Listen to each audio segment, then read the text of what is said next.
be so much better. I am going to try to turn down this a little bit. We need the audio turned down.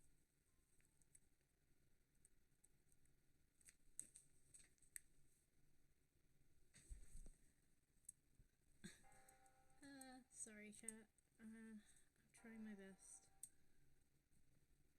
Because we do want music, we just don't want it super loud.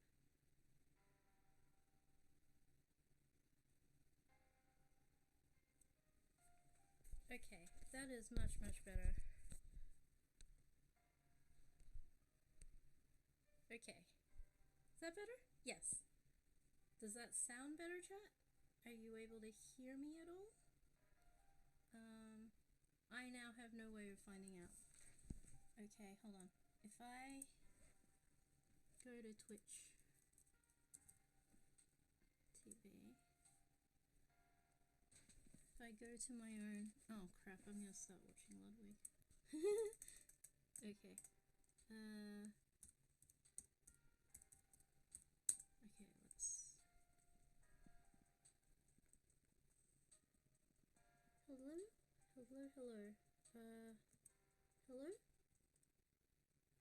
Testing 1 2, testing 1 2. Do we have audio? Because I still don't know if we actually have audio. I'm going to stop the music for a moment because I think that's causing some of the issue. Let's see. Can you guys actually hear me at all?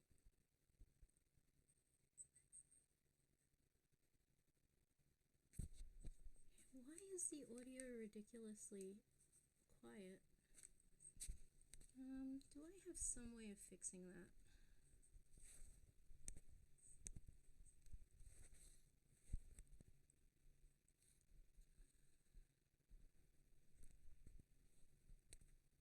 I don't think I have any way of fixing any of that without an actual microphone. I need to get an actual microphone.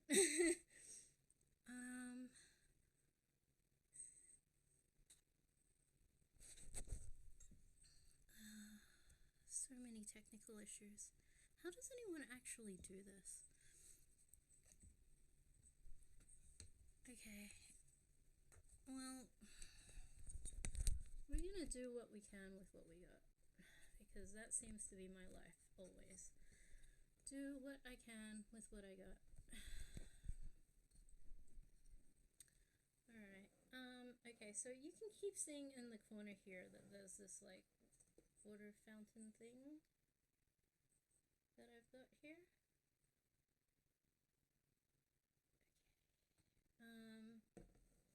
Okay. I can't tip it forward because it's got water in it now, so, and it fills up, like, it really, like, it fills to the brim, which was a little surprising for me. I'm probably just not gonna talk too much this stream, honestly. I'll probably just let's just dive into painting, I guess. Yeah. I'm just gonna dive into painting. I'm gonna turn the music on a little bit. So, yeah, let's just have background music and painting. That seems like a relaxing thing to do.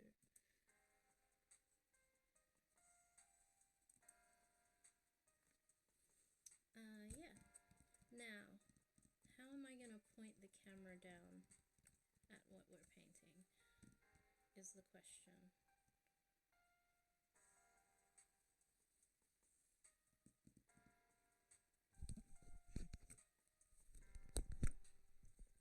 We can totally do this. Okay, I'll put you there for a moment, chat, while I adjust this. Because I think I have an idea. If I get you guys down like this.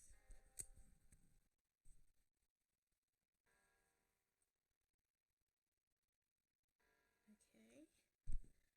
Now, I've managed to point you downwards, but you're still not exactly where we want.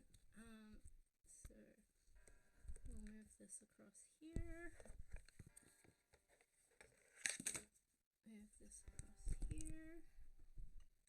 because we want you to actually see the mat where I'm painting. That's the end goal here. To get you to be able to see the actual things. Okay.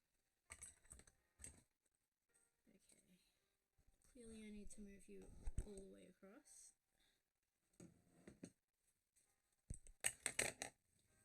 You know what? All of this is happening because I don't have my ears on. That's what it is.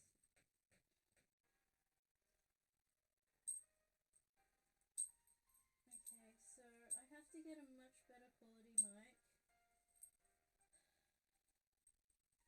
A much better quality camera.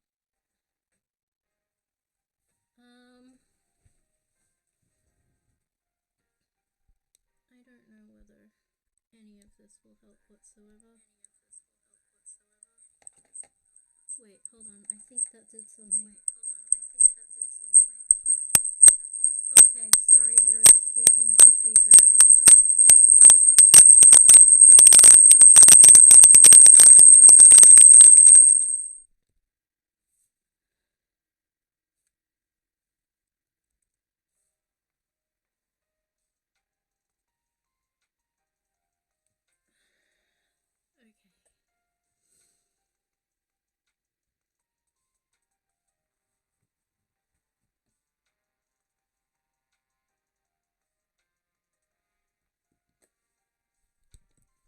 Okay.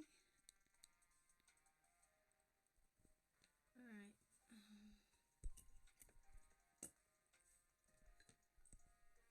See if I can get...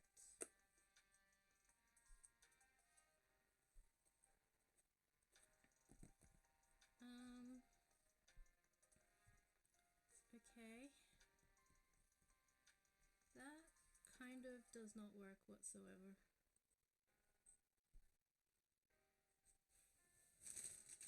Okay, there has to be a better way of doing this. There, like, literally has to be a better way of doing this.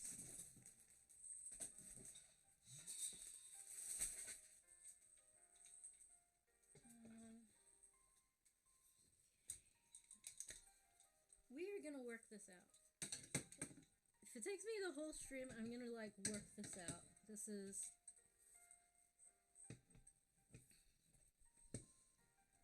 Okay. If I put this here...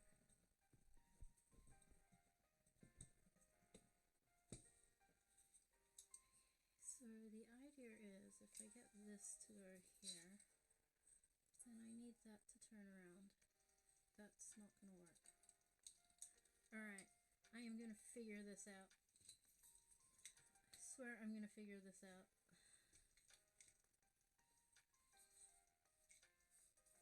I don't know why things can't just work. But this is the whole thing. When life does this to you, you just keep plugging along. You just keep swimming. Just keep swimming. We are going to get this to work. We are going to get this to work.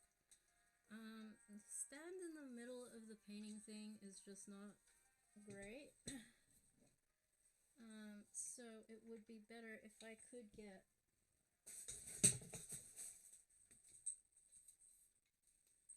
It would be better if I could get it to it.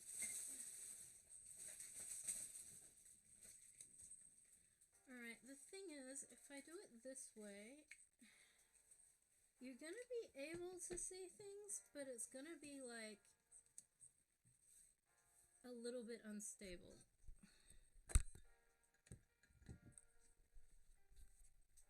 But I'm gonna have like so much more control over where exactly things are being pointed.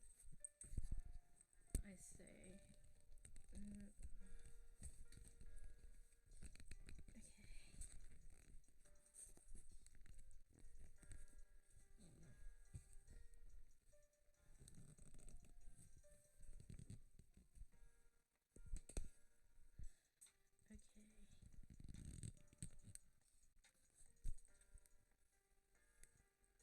Okay, now I put the stand here.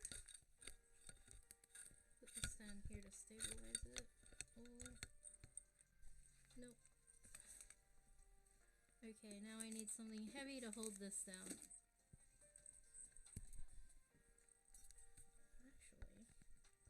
Actually, okay, maybe if I do this. Wait, I think we might be onto something. We just need to... No. No. That's not... Okay, this is not working at all. Unless... If I do that... Nope. Alright, hold on. We might be onto something. We might be onto something, chat.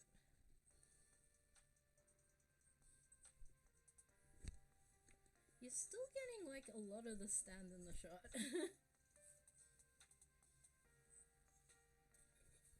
Oh wait, why don't I just... If I do that... Okay, now we're getting somewhere.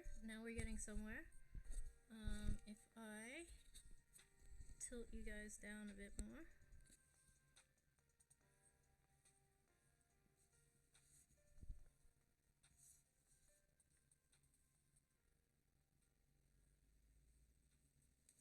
We're getting so close to actually something that's like, that you can actually see what's going on. We're really getting close.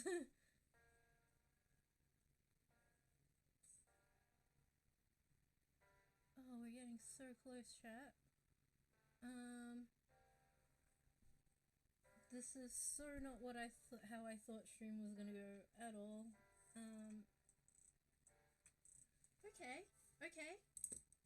Okay, so that gives us this space here. If I move that out of the way. Okay, so you can see this matte part here. You can't really see the... So the color palettes, the brushes. Alright. This actually fits quite neatly in the little well here. I actually love that. You don't even need the clip. That actually, I love that it fits perfectly like that. Actually, do you guys want to be able to see the palette or not? Let's see. If I put my hands here. Yeah, I guess I'll be leaning a little bit forward so that you guys can see what's going on. But I'm gonna... We're just gonna base coat stuff. Like, you don't really need to with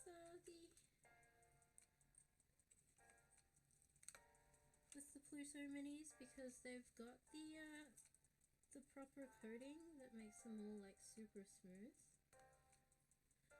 But partially out of habit and partially because I really want the colors to like pop and be like bright, that I'm gonna actually go ahead and do that. There are a few little sprues on the bases that at some point I will have to file down, but that is a problem for another day. I'm gonna just see how much is in the screen at the moment.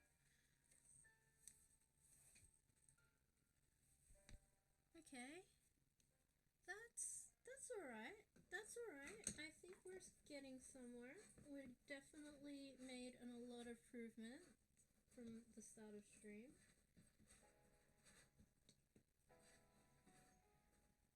And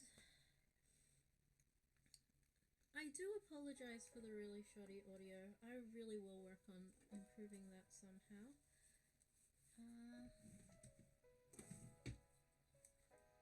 I'll see if I can get you better lighting as well, chat.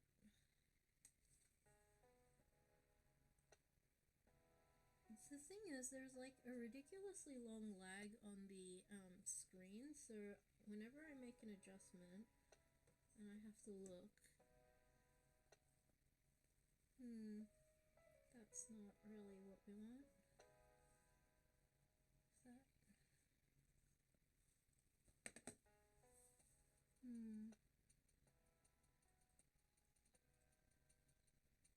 that's still not what we really want.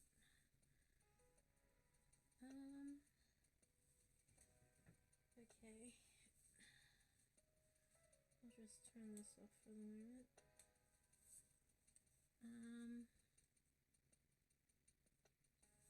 Yes, that's what we want. I'll get this stand.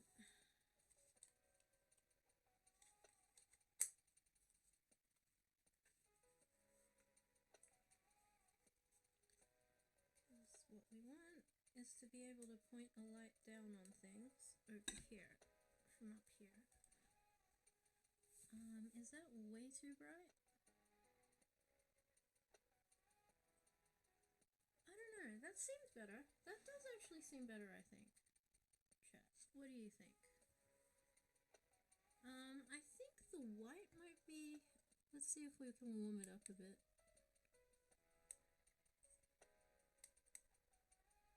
Because that is a very white.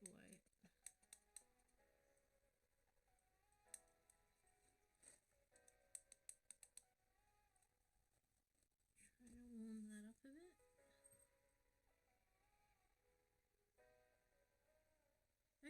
Okay, I think we are actually getting somewhere here. We are getting somewhere. Okay. This is definitely a much slower process than I had anticipated, but we are improving and we are getting somewhere. Stuff is happening. I do need to grab the other clip and the other light, which, where did I even put it? You know when you put something down and then 5 seconds later you're just like, where did I even put that thing? That is exactly what's happening here.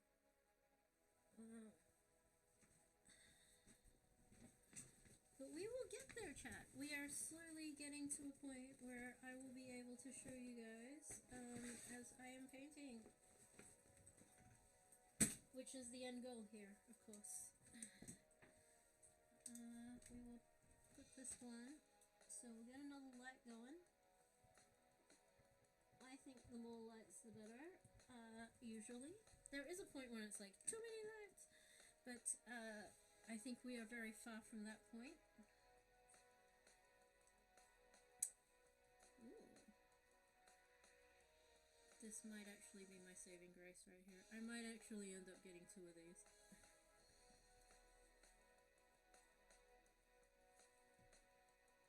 Alright, we've got some lighting happening.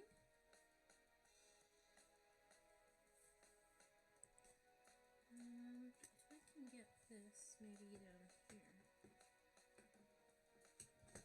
Get this light over here.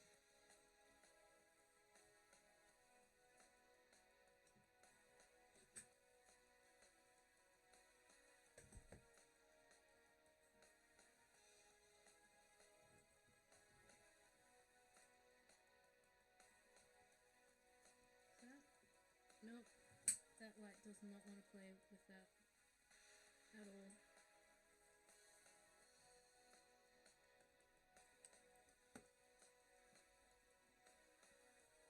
How's that?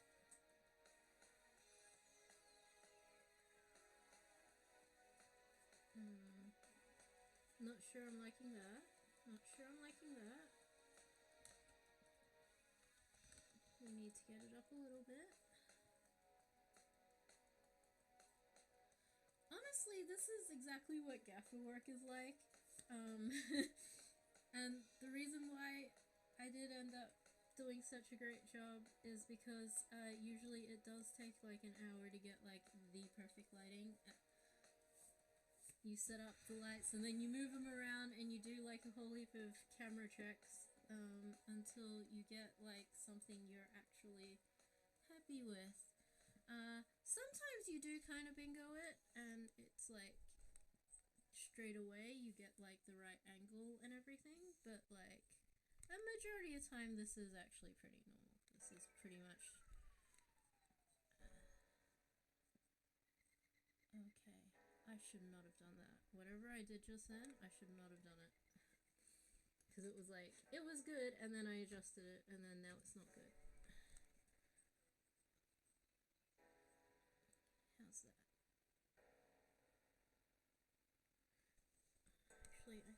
this here, and then we'll go over here like that. Yeah, that way you get to see a little more of what's going on the mat. You're not seeing so much of the palettes, so I'd have to turn you a little bit more this way for you to see the palettes. Alright, that's not bad. That's not bad. You know what? I might just move you guys up a bit. That will help, because then you can just see more, like, in general. Look at that.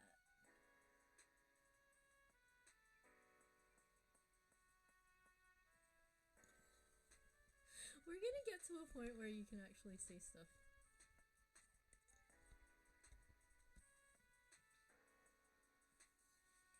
Okay, and then I can move this around this way a bit. Okay, we'll move this up a little bit this way. A little bit more. I think the higher thing is definitely the go here. Yes. Yes.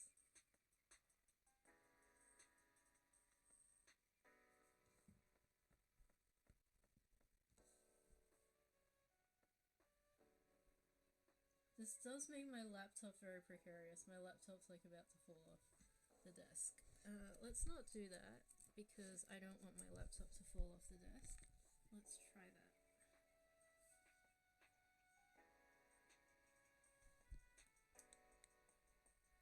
Can't tell if I should turn left or right.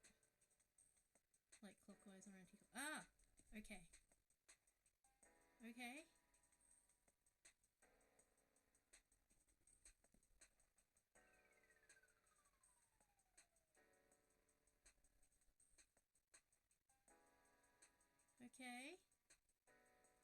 Okay. Okay, we're good. We're good with the phone.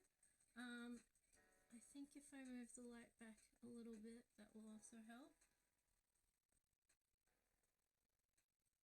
Alright, that's all good. We do need one more light. I reckon we need one more light. I think one more light and we're good. Let's see, how shall I set up one more light?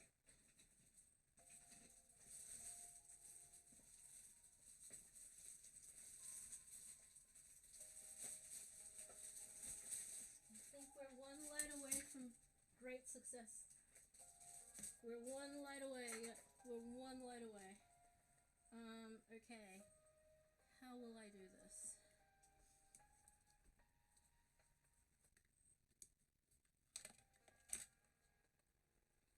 Nope.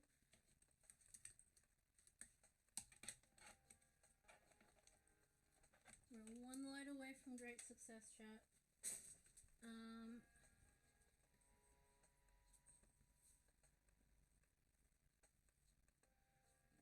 Okay, we're one light away. Where did the other light go? I actually, like, my mind's blown right now, because I'm just kind of like, where on earth did the actual other light go? Oh, it fell down the back there. Okay. Okay, so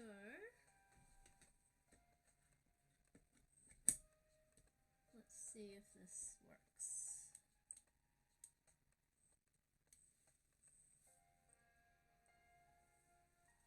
Okay, that's actually not bad. So we've got what the classic 3-point lighting thing happening. As you can see though, this light is making a bit of a... Okay, this light is now magnifying the other light, which is kind of not what I wanted.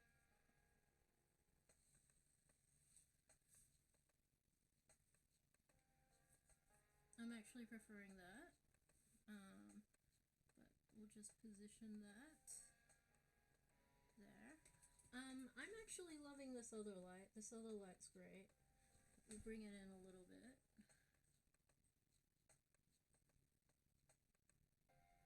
That's better. Honestly, that is much better. Am I? I'm just thinking. We're upside down, chat. How am I gonna fix the upside down? How am I gonna fix the upside down?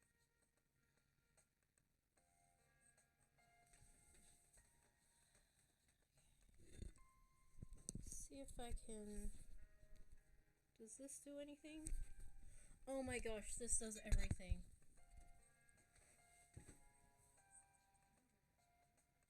That changes everything.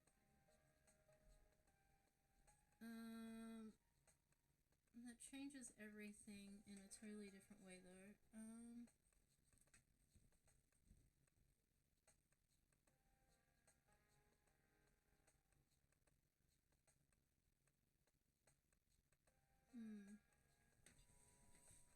gonna.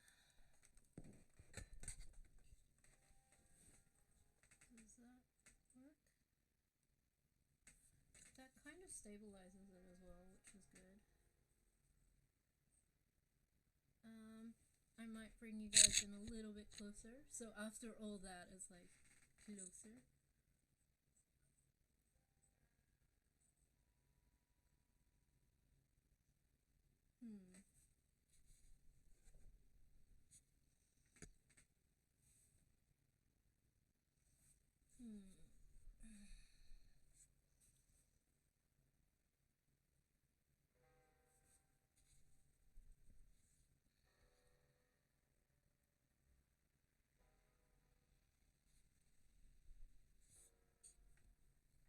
That does change like literally everything.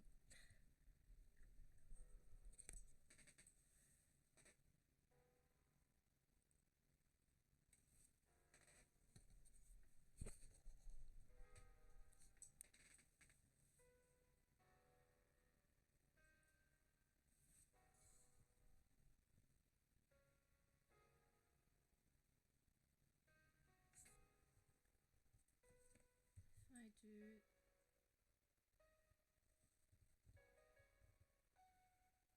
I'm also wondering if I actually get this right here.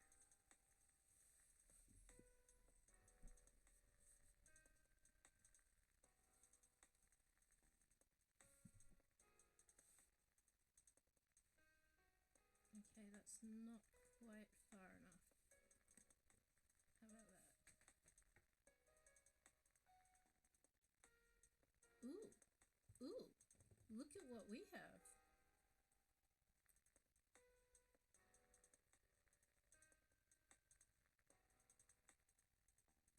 Hello.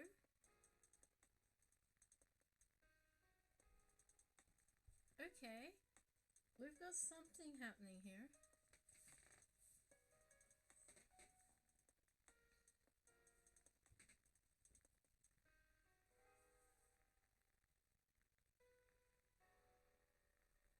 Okay, is this more left or more right?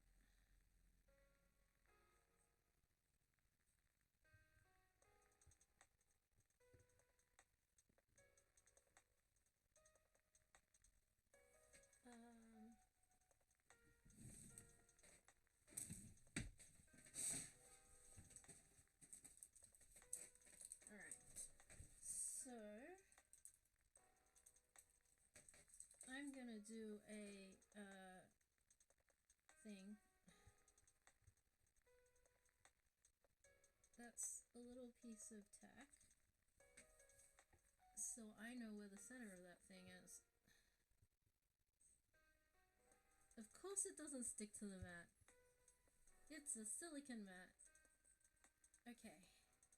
And so I know if I put anything there,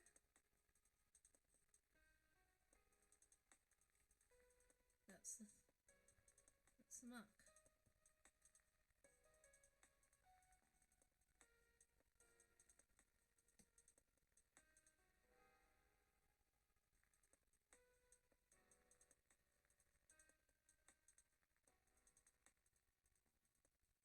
Okay. Okay, that's a bit too close. If it's too close, you start not being able to see because of the shadows.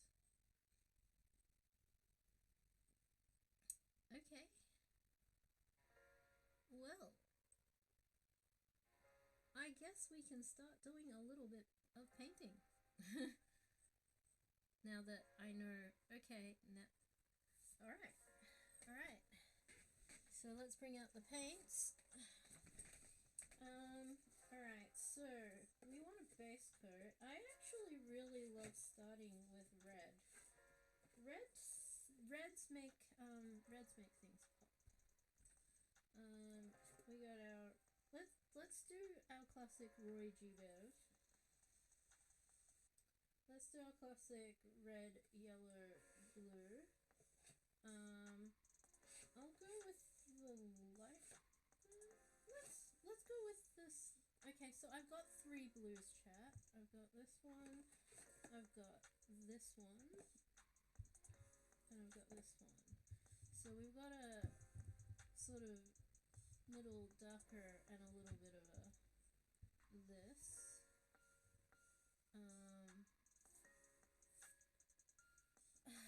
If I move this out of the way, it will move everything else.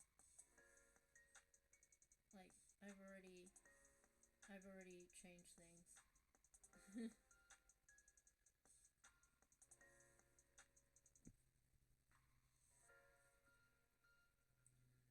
This is like a very carefully calibrated situation, chat.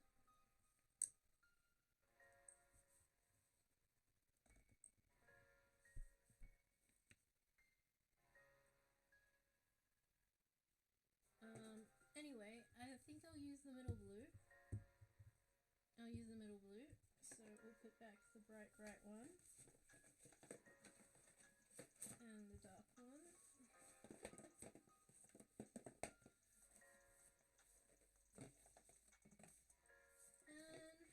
And we'll get some blacks and some whites.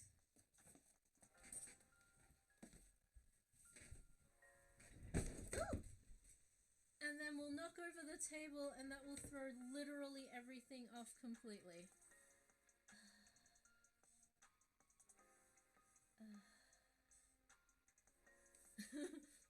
Life. It's fine. It's fine, chat. We'll get there. We will. I promise we'll get there.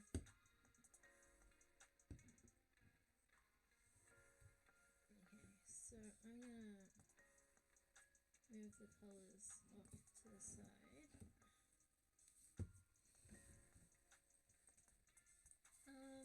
Yeah.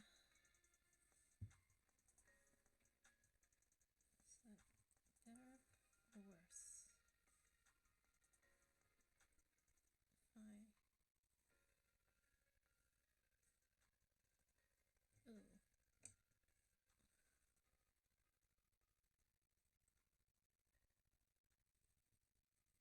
Okay, we need to recalibrate.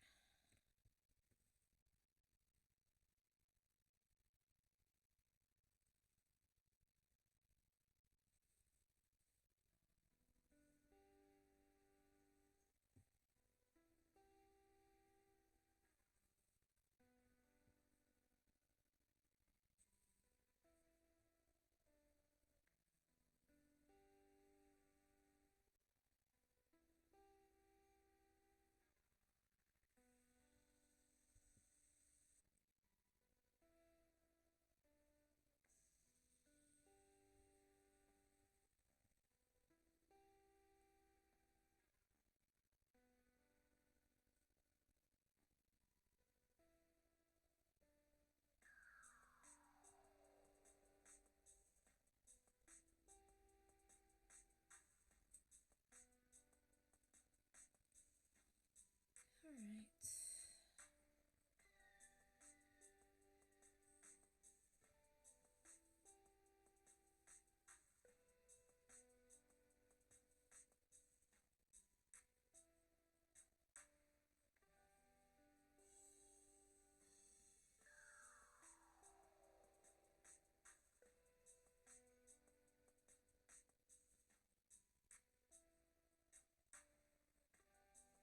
Bang! Okay.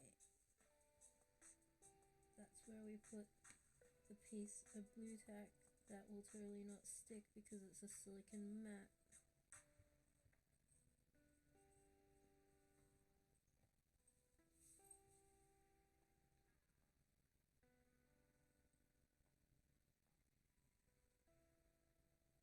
Okay, that'll be blurry until I hold it up to the actual lens. We're gonna start shaking these like paints. Give them a good shake, shake, shake, shake, shake, shake. Let's get the red.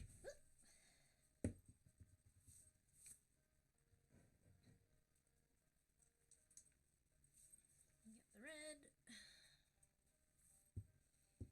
Get the yellow. Shake, shake, shake, shake, shake, shake.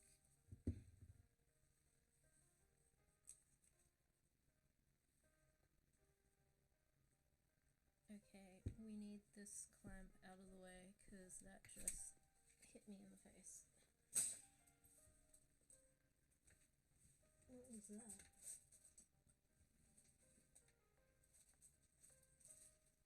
Okay.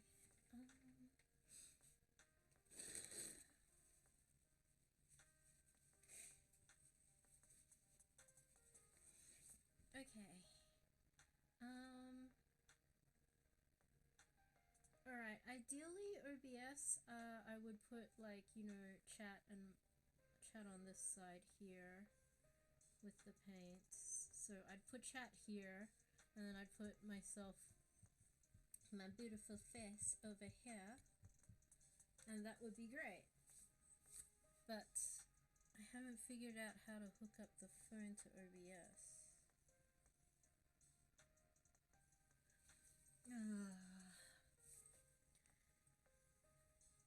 We will get there, chat. We will get there. Let's just start by putting a little bit of red paint in the little well here. So these are acrylic. They say soft body. They're a little more watery than the ones you get in the tubes. So I'm already thinking they're a pretty good consistency, actually.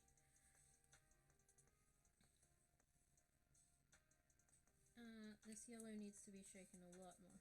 I did not shake that at all. In fact, this one feels a lot more watery than the other ones.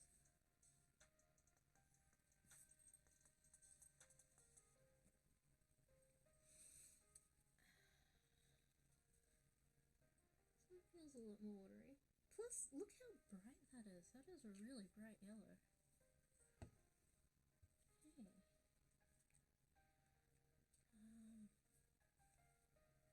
I'm gonna put this over here so I can see what time everything's happening. Okay. Oh, okay, so it's got a nozzle, but it's also got like a bottle, like, I actually really like these bottles. They have so much control when you're dabbing the colors as well. And I know it's like a tiny, but you gotta know when you're model painting, you don't use a ton of color, okay? And they get super muddy super quickly, like, so you don't want to be using too much, especially with black. I did not shake that at all, so it's coming out a little bit watery. I am going to learn from that lesson and shake the white one. Shake, shake, shake, shake, shake. Shake your booty.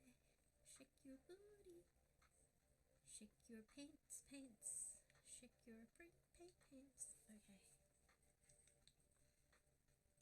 A little bit of this action. Shake, shake, shake, shake, shake.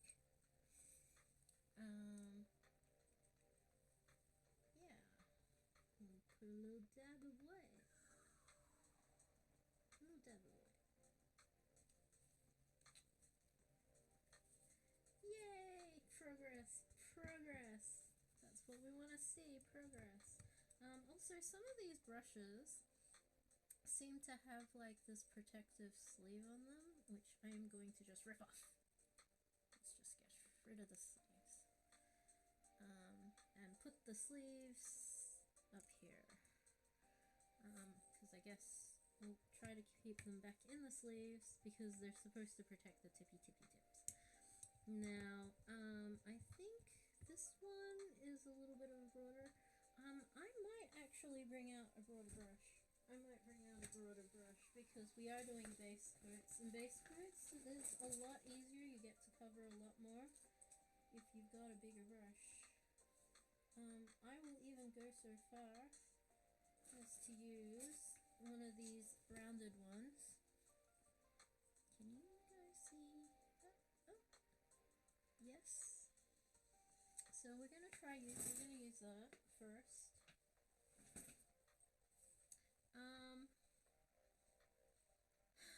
I don't really know what I'm gonna base coat this guy. I don't really know. I kind of wish you guys were more so that you guys could tell me. Red, yellow. I mean, I like reds if I'm planning on going like golds and browns because reds do make golds and browns pop.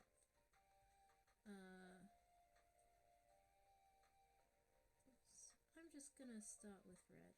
Let's do this. Let's start with red. Load up the brush. I don't want a dry brush, so I am gonna dab a little bit of water.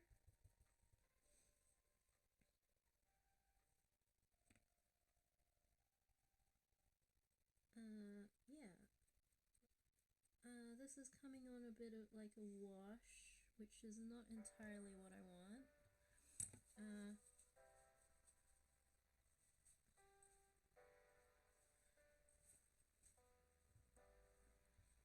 Okay, maybe no water. Maybe no water's the go here. Yeah, no water is the go. Now, we haven't decided, like, if this cat is gonna be black, white, calico, tabby, so, what do you reckon, chat? I think since this is my first one out of this series of them, I'll choose a single block color because I think calicos and tabbies are gonna need. I'm gonna like need to build up my skills and get used to like the paints, like how the paints move. So let's start not too complicated at the beginning, shall we? I want to just put this on very thinly because it is like a base. It's not meant to be a, but I mean, okay, so Pluto minis, right? I want to really show you guys. So they've got a lot of detail. So what we want to do is bring out as much of that detail as possible.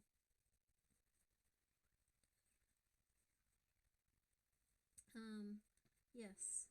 So red is really good if you're like base coating for browns and golds, because they'll kind of make the color come up a little more brighter and richer.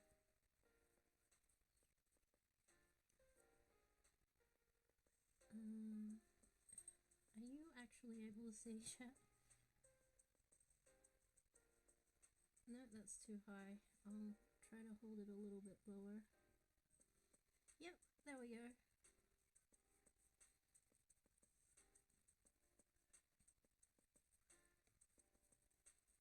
And this is just the base coat. Yeah, so we're just gonna start nice and slow, get some base coats happening. I might actually, because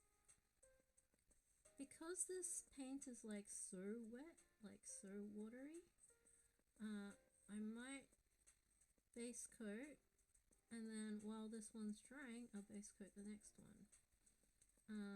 Yeah, that seems like a plan.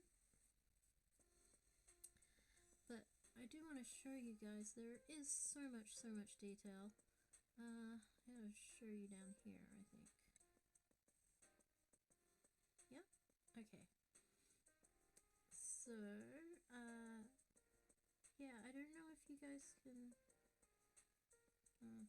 maybe if I hold it down here. Nope, that's too far out of frame.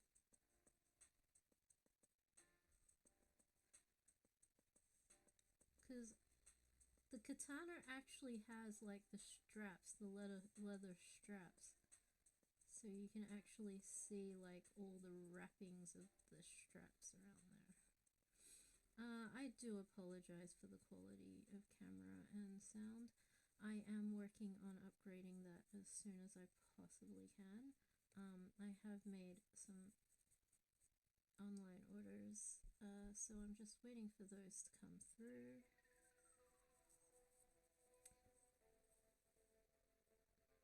Okay, so we don't want any water. We're just going to load up the brush with the paint, because it's actually already quite watery to begin with, which I mean is slightly concerning actually.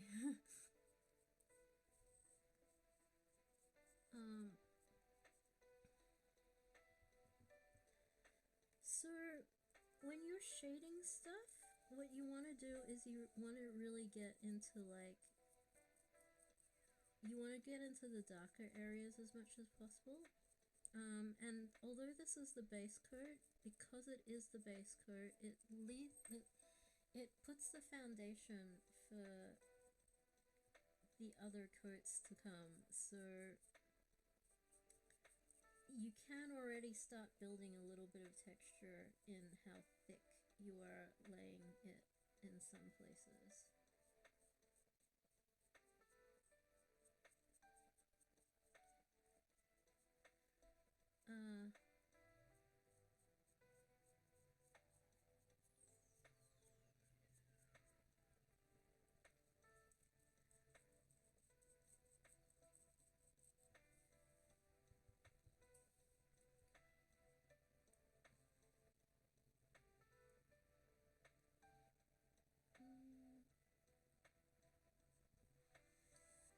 Okay, a little bit more this way.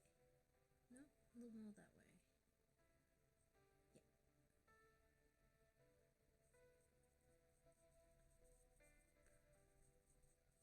A bigger magnifying glass might have been a better idea. Well, you live, we learn. We live and we learn. That's the motto.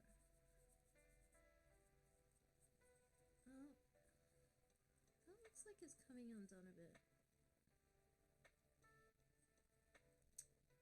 I really need to get some super glue and repair some things.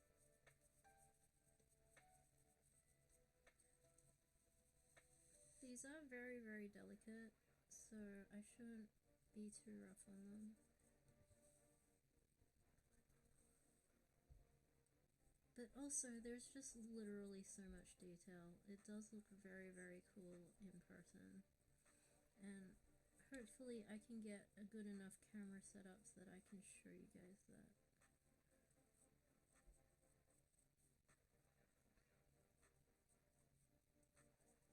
Okay. So I have covered the majority of the base coat here. There are a few spots that it's like this brush is a little too big to get to, and that is exactly when we will simply switch over to a finer brush. It's proving to be a bit too difficult to get this magnifying glass thing to work, so I'm just gonna pull it out of the way, but I am gonna use the light to like light stuff, and just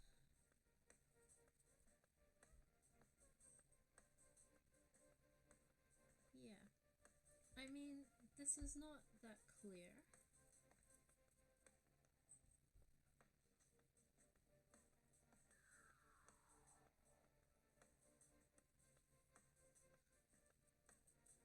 But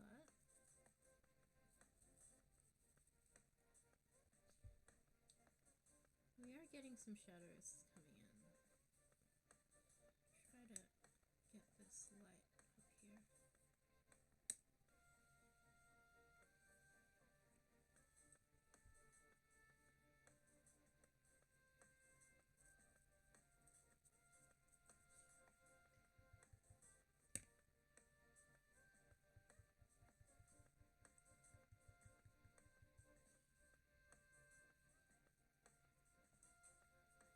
Yeah, so, I mean, since I'm going in with the red, it's kind of like, we're probably gonna go brown. We're gonna go with some blacks and some browns on this guy, I think is where this is heading.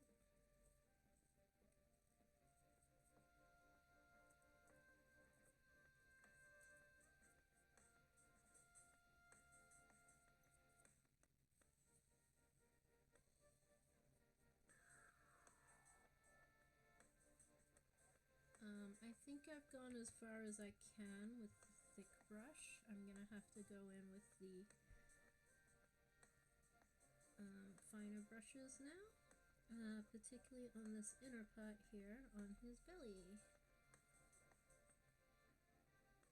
So we'll just get right in there.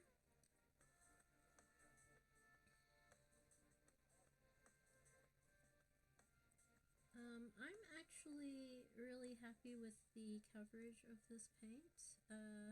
Like it's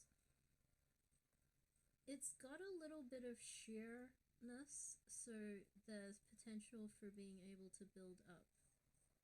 I probably would have liked it if it was ever so slightly thicker. But I have also been adding a little bit of water, so that's...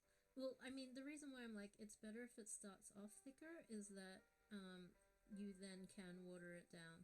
Like, it's much harder to make it thicker than it is to water it down.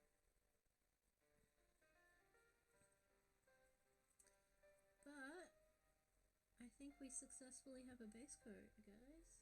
We successfully have a base coat. Put a little bit more on the back here.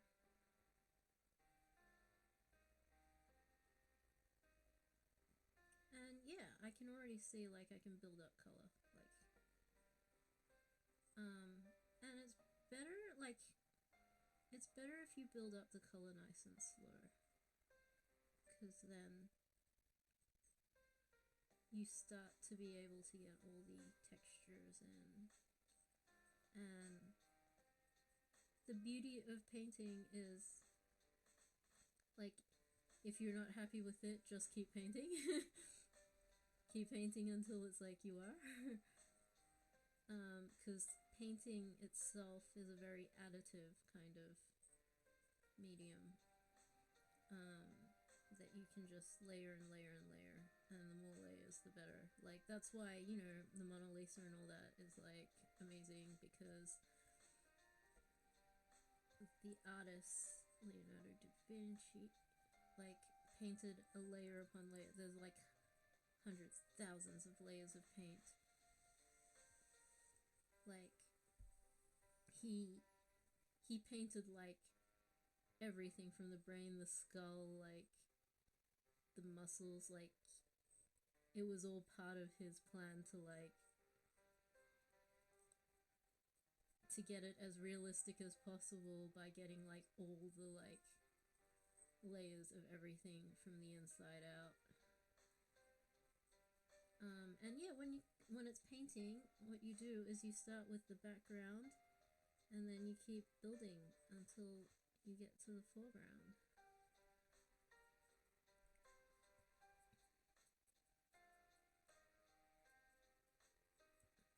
I mean, I'm not really gonna see his butt too much in this campaign, I don't think, but I mean, I say that now, but we don't know. You could always end up falling over. But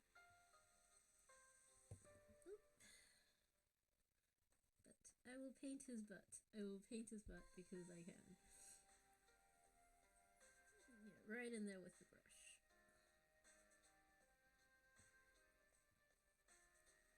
Okay. Do you think this I'm gonna say rogue. Do you think this rogue, shall I paint this rogue? What kind of cat do you think this rogue is? Do you reckon like orange tabby like Puss in Boots?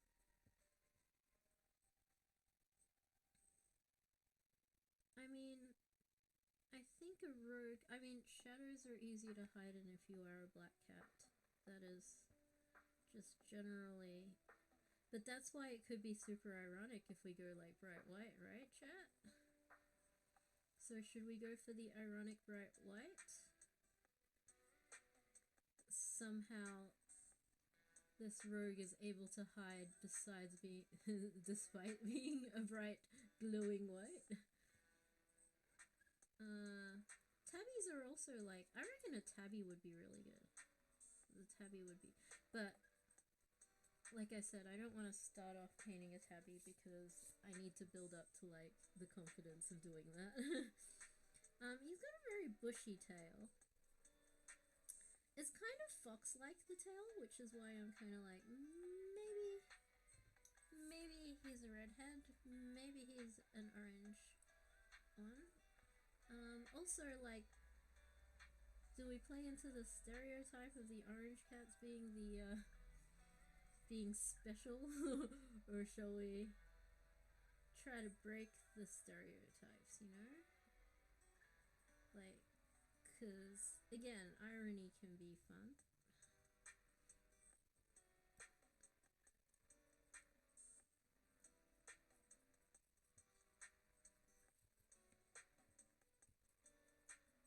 So, maybe think about that. At the moment he's red. Or she. We haven't decided whether they're going to be boys or girls yet. Could be a whole team of feminine felines.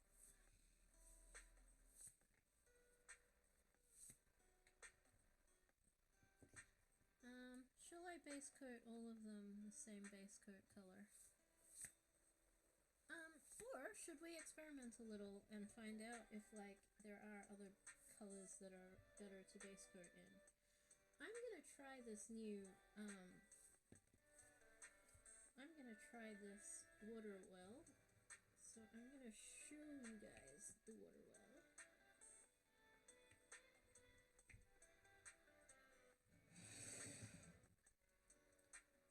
Show you guys the water well.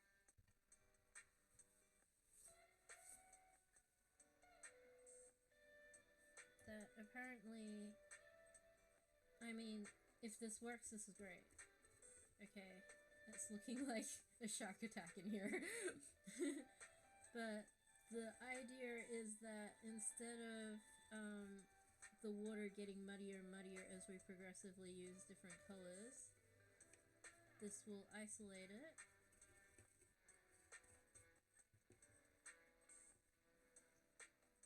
And press the button, it should drain. It does drain. It does refill. Okay, there's still a little bit of pinkness, a little bit of red. It doesn't refill all the way, which is good. I didn't want it to refill too much. And it appears that like you can control that to some degree. Okay, there's a little bit of red that's escaped into here. Which I can just dab with this. That's what we have a tissue for. You know, I'm gonna say it. I think I do like this gadget. I do very much like the fact that you can have like a little fresh well of water. That is actually somewhat helpful, I believe. In fact, we will see how helpful that is when we go do the base coat of a totally different color on the next cat.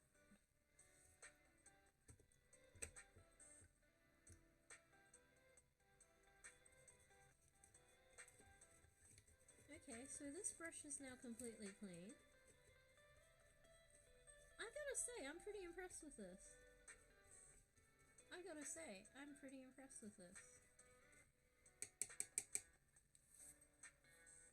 I'm now now thinking that this other tub of water that I got is not really needed anymore. And then they've got these little wells here, so if you wanted to, like, you know, like mix some stuff with some water, you can. Yeah. Okay, oh, you can't really see it. I'm wiping the brush on the tissue, and there's like, yeah, there's no paint left on there, so that's cool. I'll put this aside.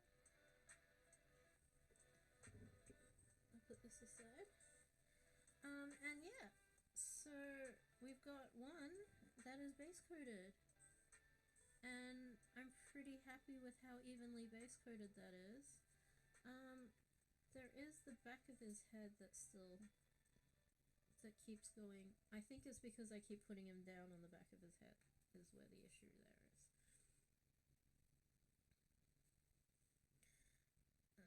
So we'll try to dab on a little bit of paint on the back there. Or, for some reason, the red is not sticking to the back of his head. Let's put him face down and see if that fixes anything. Oh, I might as well wash this brush as well. So I've learned something. I should wash both brushes that are covered in the same color together, and that way I don't have to refill the well too many times. But I'm actually super happy with this. This is actually very cool. I think this was intended for like young children to play with, but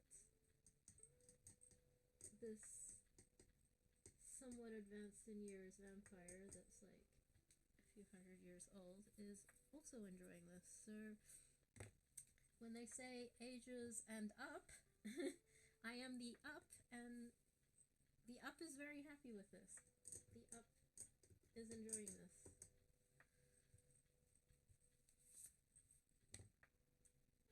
Press the button, and it refills.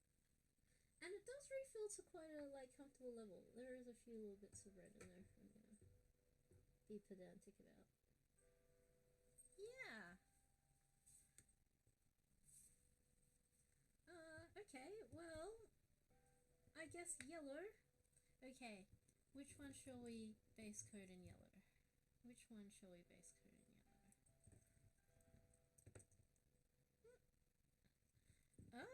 Oh, the one that looks like Puss in Boots.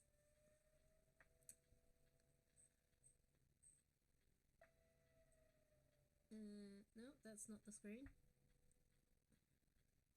Which camera is the actual camera? Oh, there we go. Yeah, the one that kind of looks like Puss in Boots. He's got like the sword and the hat. Oh, we're getting pretty clear if I hold it here. Nope, it went blurry again. If I hold it here. Oh, look at that. We're very clear here. I wonder if I turn him around, if that will still be the case.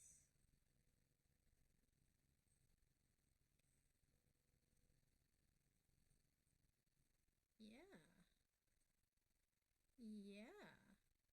Okay, so this Puss in Boots like fella right here.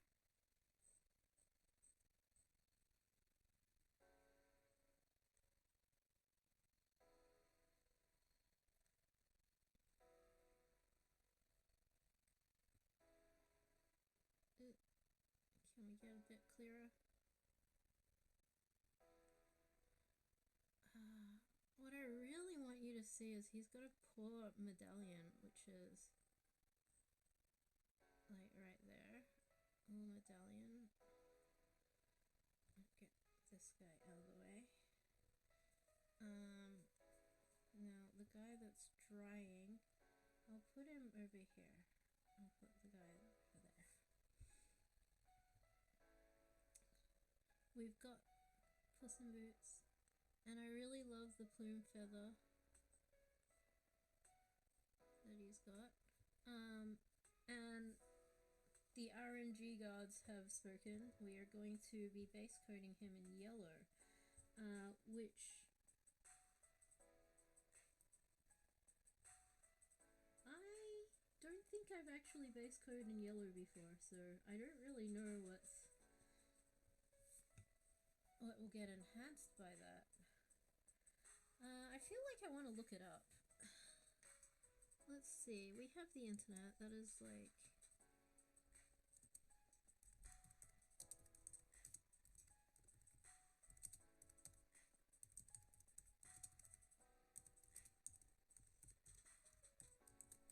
Okay, base coat yellow enhances what colors?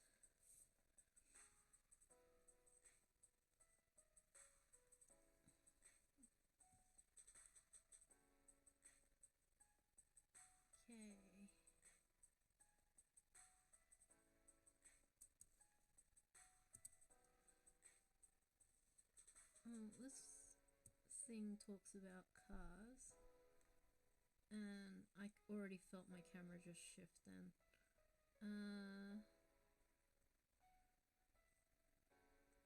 What does yellow enhance? I'm guessing greens. I'm guessing it will make greens like come up a lot brighter. That's what my feeling is. This...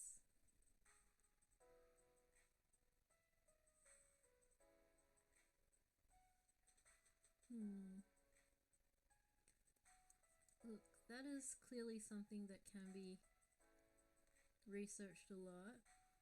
I'm gonna reckon that it will make the greens pop more. Which is why I'm probably not gonna do this guy, because I feel like this guy should undercoat in blue. In blacks and blues. I'm feeling blacks and blues with him. But you know what? No. I'm gonna obey the dice. I picked this one at random. This one's yellow. We're gonna undercoat it in yellow. And if that means that he will be more greens and blues, then that's what will happen. We're gonna respect the RNG. Respect the RNG. I'm gonna put some texture on his hat right now, because that will make it look kind of felt.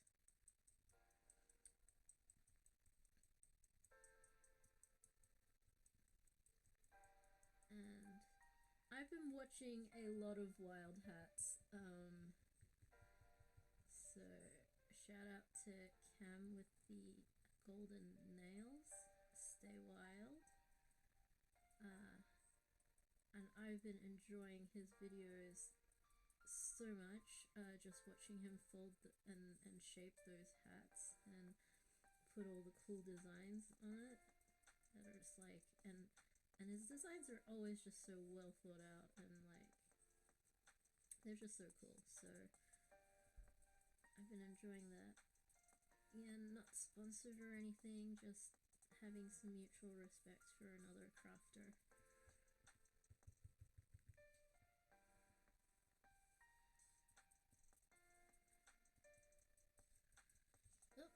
I'm straying off the screen. So anyway, I'm doing this dabby texture on the hat to try to mimic some sort of felt. I will have to get in, there's like a tiny corner in there that I will have to get in with the smaller brush. I might actually straight away go in with the smaller brush right now. Because there's no reason I can't dual wheel brushes, you know?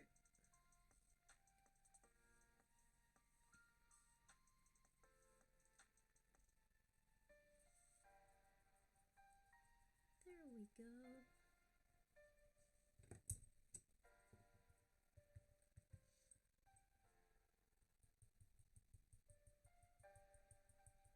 We're gonna continue with this stippling method to really get that lovely felt kind of thing happening. I actually wonder, because I'm feeling like the hat should probably be red. I wonder if that's really going to affect that. If I got yellow as the undercoat. I mean, if red brings out gold, maybe it works the other way around. But we don't know. We don't know until we try it, chat. And like I said, if it doesn't work, we can always continue to layer paints until it does work.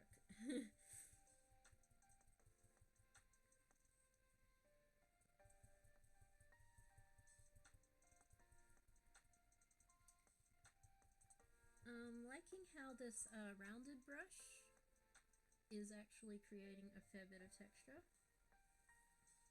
Can you guys even see? Yep. There we go. This rounded brush is creating some texture because it is quite uneven. Like the bristles are not completely flat.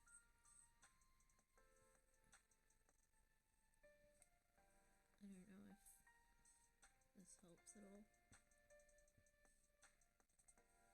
Yeah, because the bristles are not... Yeah, because the bristles are not completely flat. It is causing a great deal of texture.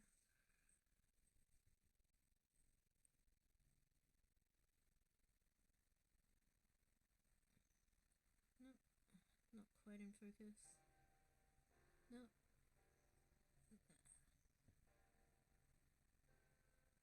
Aha! Aha ha ha! Okay. Oh, not quite focused. Again, I'll see if I can get it to focus. It's focusing on my palm. So if any fortune tellers out there can tell me that I'll be rich and famous, that'd be awesome. Manifesting, of course. Okay, still not... Okay, maybe if I move it back where my palm is and move my palm away. That's still not doing it.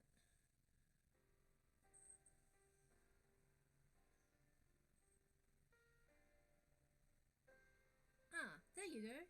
Yeah, you can see some of the texture that's happening on the hat. So that stippling is giving it some texture, you see.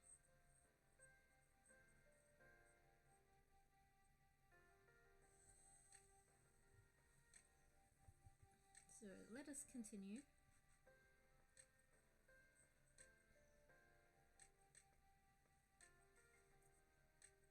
I can't quite get in there.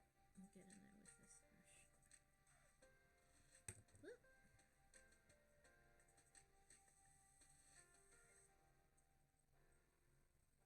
Puss in Boots is like, you dropped me on the head when I was a kid.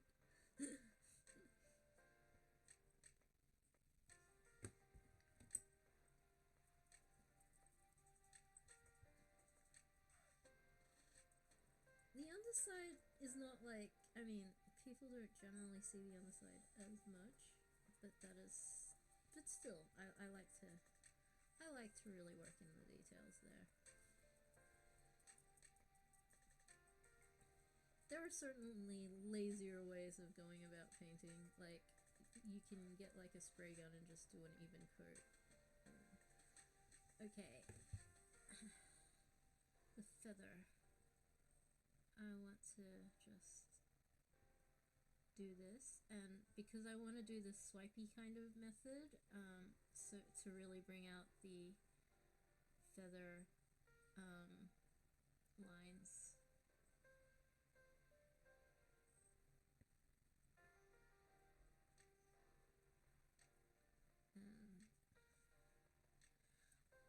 Now the feather, I'm leaning towards either red or white, and I'm gonna color things from top to bottom, I think. Or at least this guy, I think I'm gonna do him from top to bottom. So I'm gonna be like, okay, I'll do the feather on top, and then I'll be like, what would match the feather, and then we'll do the hat, and then that's how we're gonna work out his coloring. Now the underside of the feather.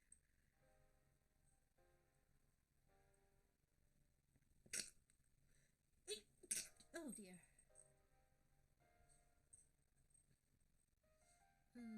I think there is a little bit of a thing going around lately. I think everyone's had a bit of a cold. I know the priest at my church has also been saying that he's had a bit of a scratchy throat. Yeah. And so he was a little bit worried about having to speak for so long and sing the hymns and so forth, but he's been doing a great job. He's been doing good. I gotta remember. I think I'll bring him, like, you know, a nice warm drink next time. Bone broth. Oh, I've been loving bone broth, guys. You gotta try bone broth. And I gotta get some hot chocolate. Hot chocolate is also a really good thing. So bone broth is a great drink. Okay, so when you're sick,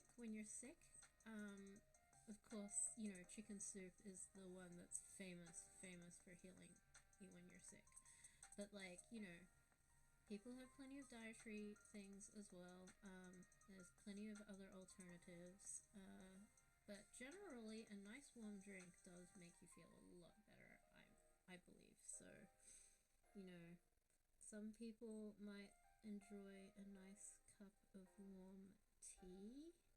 There's plenty of teas that can be very soothing and supportive of healing. I like a nice ginger tea, tends to, like, settle my stomach and clear the sinuses. There are, like, turmerics and chives as well that are, like, really nice. Again, I don't like coffee because it's, like, too bitter for me, but, like, I do love a hot chocolate. And, I mean, I know there are plenty of people that are like, how could you not love coffee? Coffee's amazing, which is like, okay, yeah, you know, if you love coffee, you go ahead and drink all that coffee. You get those lattes and your mochas. I love mochas, though. I do love mochas. Something about the chocolate just transforms the, like, it adds enough sweetness to overpower the bitterness, in my opinion.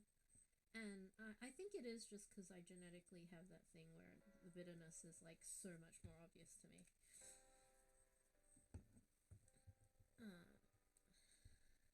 Which is why, like, you know, a mocha, I'm like, oh yeah, I get it. I get why people would like coffee, because, like, you put enough chocolate in it and it tastes great. The chocolate, like, totally balances out that bitterness. So I guess if you don't really taste the bitterness, you must love the taste of coffee then. Now I want to get his cape kind of more smooth, because I think the cape would be more silk, I think. Or else the hat I'm like, that's felt. And we'll go lining. Definitely silk lining. Silk, historically, has been known to be kind of like armor, in the sense that slashing weapons would get tangled easily in silk and thus not be able to pierce skin as well, because the silk fibers would slide around the weapon. So silk was having silk-lined vests and waistcoats and all that sort of thing actually was, like, apparently effective armor against slashing. And apparently daggers being the preferred choice for a lot of assassins, the silk armor turned out to be pretty effective against those, you know, surprise assassins. historically. At least that's what guys tell me. But you know how it is, chat. Guys like to tell us girls things to try to impress us. And sometimes they are kind of impressive, so fun facts are always kind of a nice thing to mention.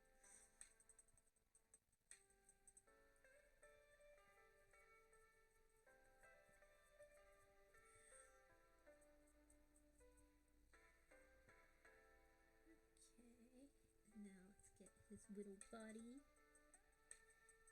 Which, again, I think would probably be silk. I think this stylish cat guy. Seeing him in yellow, I'm like, yeah, I mean, he is essentially Puss in Boots, so, like, Puss in Boots is in fact orange in Shrek anyway. I love that movie, Shrek. Absolutely love the movie. I've watched it so many times. For a while, it was my wake up movie. Like, okay, so my mum basically figured out that I am not a morning kid. I am the kind of kid that will stay asleep as long as I possibly can. But she discovered that if she puts on like my favorite movie, whether it be a Disney cartoon or Shrek or like, you know, just generally any cartoon that I particularly was into at the time, that would basically summon me to breakfast. Like, I was very motivated by like, ooh, moving pictures. I love moving pictures.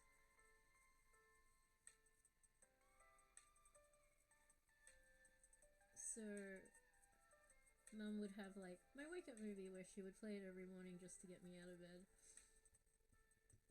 Like, I would hear the singing. Often it was the singing that, like, you know, summoned me. I think I've always had a little bit of bardic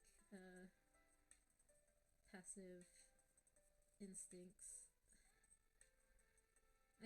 I mean, that's why, like, at the moment, my main character that I've been playing with my Dungeons and Dragons group has been my bard. I mean, that was partially because they were very overpowered in 4E. We're playing 5E now, and they've been nerfed a fair bit, but like they're still really good. If okay, and there will always be people that are like, "Oh, that's a terrible class," but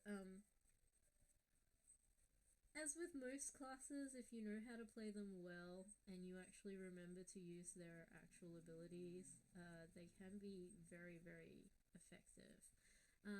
It does rely in 5e, it does rely a little bit on the rest of the party actually utilizing the abilities, because its big ability is Bardic Inspiration, where you give somebody else a buff that they can then use on their attack rolls, and they have to tell the GM, like, they have to remember to use the Bardic Inspiration, and they need to tell they can use it after they make their roll, but before they tell the GM what their roll is, what the result is. So basically, they roll to attack a d20. If they're like, oh, it's a little bit low, we're probably going to be a few points short, then I will use the Bardic Inspiration to help me get over the line. That's where it really shines. That's when it's like, yes, we got the little bit that we needed to get over the line. Then that's when Bardic Inspiration is like the best. Is like, and then, okay, so that's how he looks now that he's all undercoated.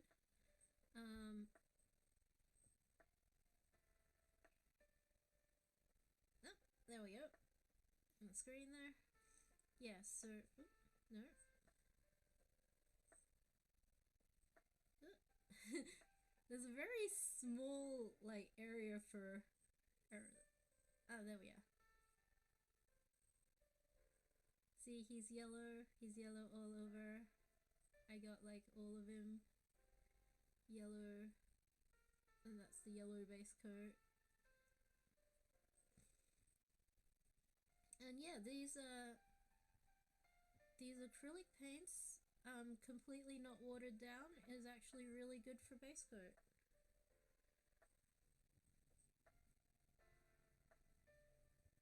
In fact, it's got just the right amount of like coverage and sheerness, I think. So I'm actually super happy with that. And again, we're going to use this cool little device to wash our brushes. We're going to learn from the last time, and we're going to wash both the brushes. Oh, look how much yellow is coming off that brush. I have been doing well economically with the paint and using up each of those little dots. As you can see, that little dot there is like all you need to cover an entire mini. So it will definitely take me a very, very long time to get through all of that acrylic paint. But I personally always love working with the acrylics. I find, okay, so acrylics go on, they are matte, so they're not shiny. If you want shiny, you got to get like a top. I would recommend getting a top gloss. Oils, however, do give you nice shiny effect, but they do take a lot longer to set, so or to dry. But because they also take longer to dry, like there are a few mixing techniques that you can do that you can't do with acrylics. Also, oil paints tend to be a lot more sheer, whereas acrylics tend to be a lot more opaque. But because they're also opaque, they've got like their colors like pop a lot more. That's actually really satisfying to watch the well empty and come up. And these bumps. At first I was like, they're hard, because they're very hard plastic bumps. Which I was a little bit like, oh, it would be nice if they had like maybe a silicone insert or something. I do have the silicone one over here, but the hard plastic ones are not bad. They're doing their job of like scraping off all the paint of the brush. They're doing the job well. In fact, they might be doing it better than the soft silicone, maybe. I'm on the fence about this. I think though that needs a bit more experimenting. And okay, I think the harder one is putting a little bit more wear and tear on the brushes, but like these are not like super expensive brushes, so I'm not too worried about that too much. Certainly, I think I would like to be a little more gentle if I had very, very expensive brushes.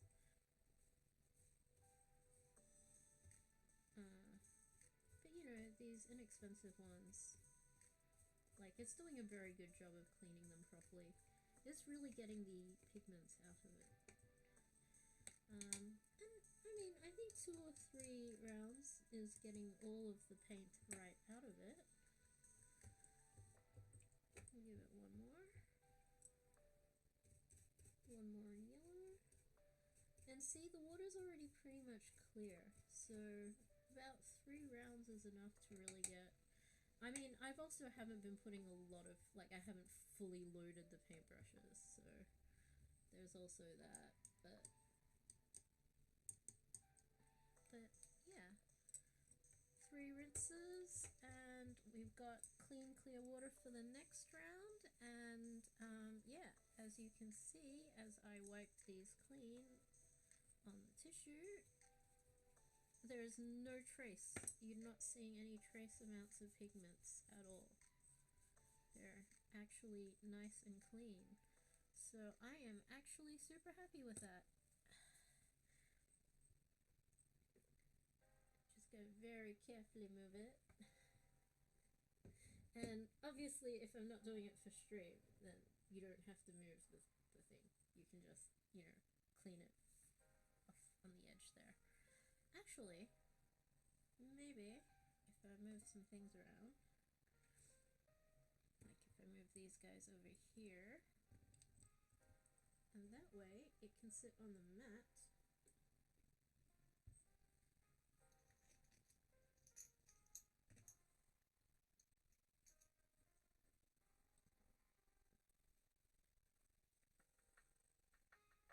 That'd be just off screen.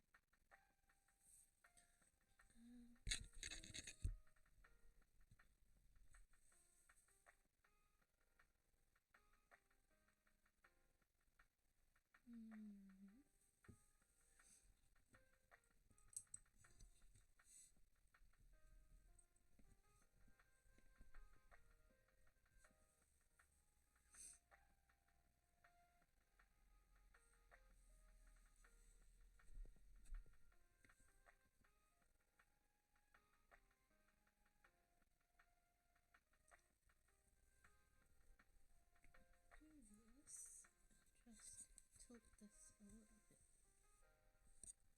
I don't want to tilt it too much. I want to tilt it a little bit.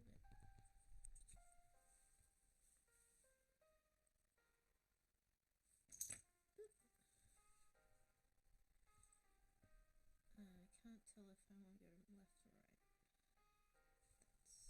I'll go left.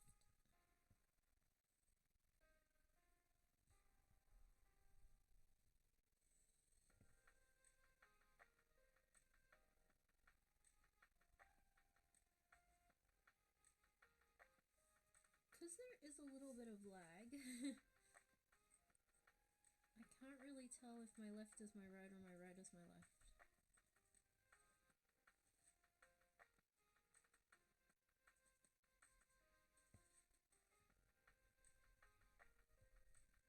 And it's such a small calibration.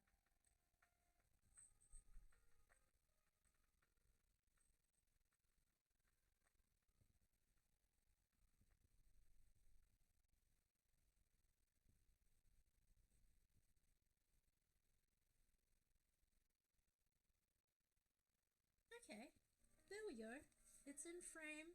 It's in frame, but it's nicely out of the way. So I don't have to keep moving it back and forth. And I can see that right about here is the sweet spot for me to actually do some painting. Now, we will do the next one in blue, but which one will it be, chat? Which one? Which one? 1, 2, 3, 4. So there's 4 of them. So I will pull a D4. Let's get some dice up in here. Because let's face it, dice are things that are like, fun and cool about D&D. At some point I will show you guys my entire dice collection. I'm a dice dragon, okay? I know that people are like, dice goblin? No. I have gotten a lot of dice. And I think it would be appropriate to use the cat dice, and we want a D4, so we want the caltrops, the spiky death blade things. These ones particularly are very, very pointy. This is a sharp edge. The person who made this particular one it's a little off-centered. So if dice had PSA, this would not be a PSA 10, because it is not centered at all. Yeah. But the cool thing about these ones is it does have a cute little cat. Like these little black spots here. This is a cute little cat. I don't know if you can see. Cat. Those are its little paws, so it's like the 2 dots on top are his eyes. 2 dots on top are his eyes, and then he's got like little paws there. The 2 little spots are his little paws. So this is our D4. Okay, So we're gonna start with this guy is 1, this guy is 1, this guy is 2, this guy is 3, and this guy, who's facing the other way, will be 4. So this will be 4. And whichever one I roll, the base coat's going to be blue. Okay. Shake, shake, shake. Shake, shake, shake. You gotta warm that dice up. And we got a 3! We got a 3. You can tell because it's got the numbers at the top here. I really like the ones that have the numbers at the top. I'm not a fan of the ones that have the numbers on the bottom. So there's that. Put this one away. I always like to put them away with the 4 on the top. Now these are extra sharps. I kind of wish that, I mean, I understand that it's like part of the style to have the extra sharps, but I really do prefer the rounded edges. Partially because when I roll, I don't want it to poke me. Like, I want to do slashing damage to the dragon. I don't want to do slashing damage to my own palm. So, the number was 3. So this 1, 2, 3. It's this guy. This guy's gonna be blue. He's gonna be our ultramarine. We'll put these guys aside.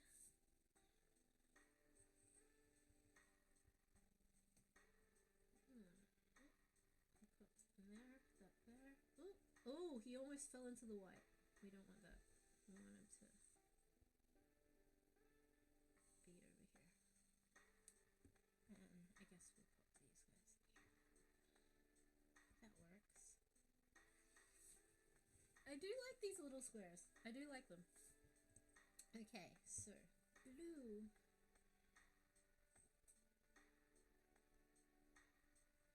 I'm a bit worried that there might be some yellow still on here. Nope, we're good. Okay, again, this guy has so much detail. I think blue makes purples and blacks pop.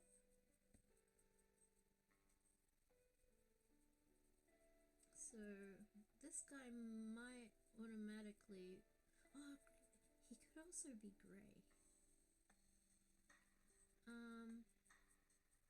He's so majestically fluffy. He could also be a bright white. This one looks like it's either a warrior, barbarian. I keep saying warrior because I play so much World of Warcraft. Fighter or barbarian. I think like he doesn't have a lot of plate mail. I'm not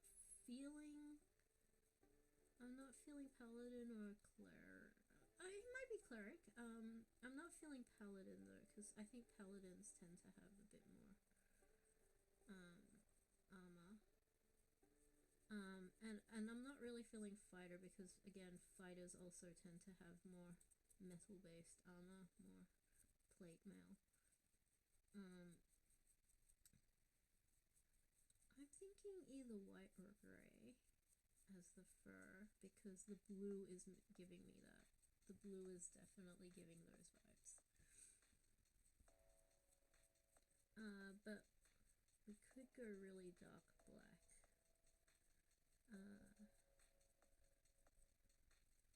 The blue undercoating's giving that vibes. He is a much larger model, so he is sucking up a lot more paint. So we might have to put a little more of the blue paint.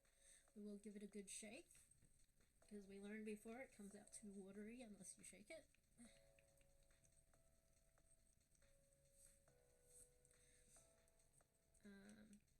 Probably need twice as much as the dab that I put previously. So there, and another dab. be about right.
Again, I'm sliding off the screen.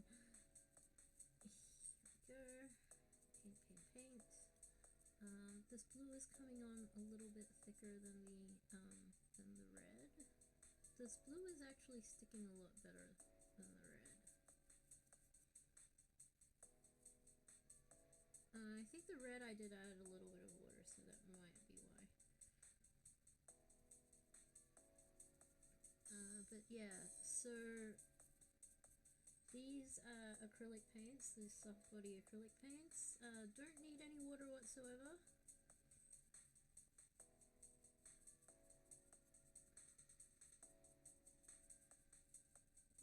And yeah, I do always like working with acrylics, honestly.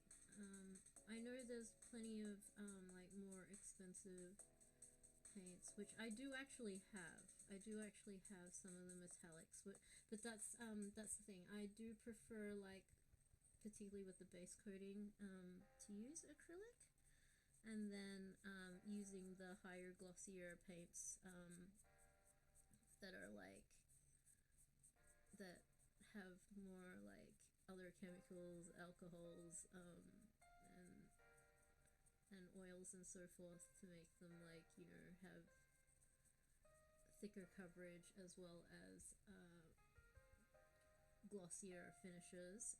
I like to use those for the finishing details, because then, like, the contrast between the matte and the glossy metallic kind of stuff is a lot more, and yeah, I think that kind of like makes the details pop a lot more, where else, like, I think that the matte base coatings are better in acrylics. Acrylic goes on so much quicker and smoother, and because it dries matte as well, it kind of grabs like other pigments better. So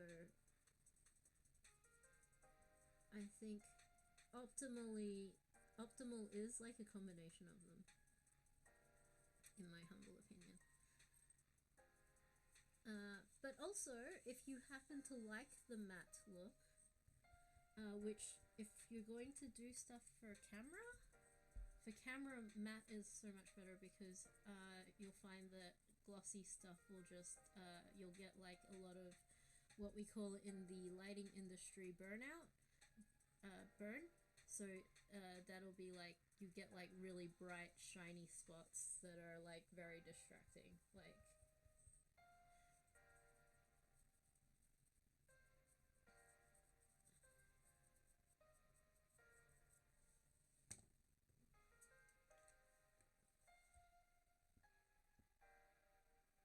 just a little more. We don't want too much more, but we definitely do need more because it is running out there. Seriously, this blue is giving his cape Batman vibes, and I am here for it. I am here for it. In fact, I'm actually thinking we are gonna paint this guy like Batman colors. I'm glad he got blue. I'm very, very glad he got blue as the undercoat, because I think it is going to be giving us some grays and blacks and purples that is like very Batman coated.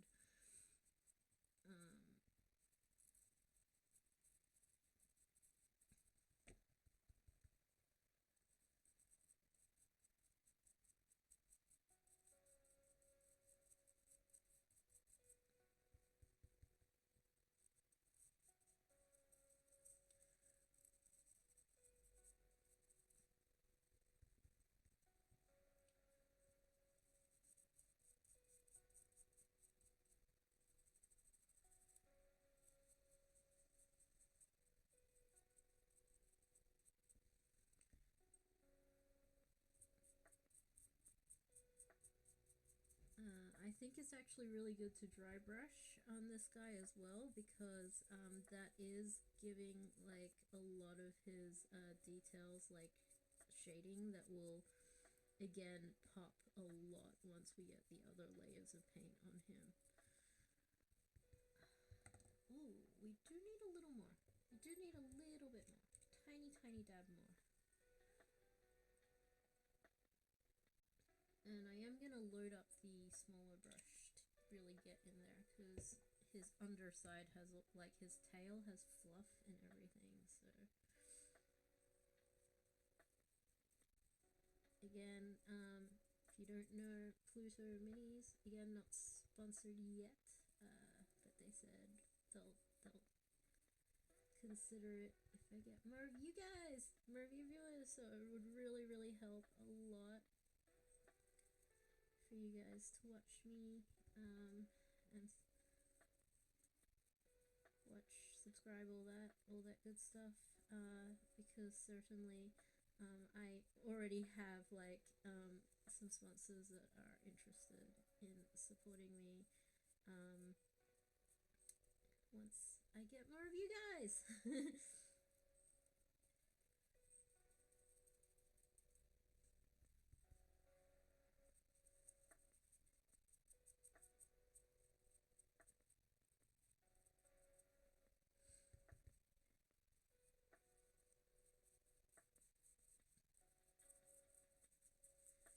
So Pluto Minis are the ones that I bought these figures from. Full disclosure, they have, like, legally, they're not my sponsors, but they have given me a couple of free figures at Comic-Con. But the thing that made me go, oh my god, I absolutely love these guys, is the fact that I had been searching for a very long time for minis that are, like, you know, out of the box, ready to play. Like, actually the right size to fit on the actual board, that are, like, the resins are, like, all, like, as you can see, the paint's going straight on. The paint is going straight on. Like, you don't even really need to prime. You could, like, already, like, it's going on so evenly and smoothly because they've actually primed the surface with a resin already.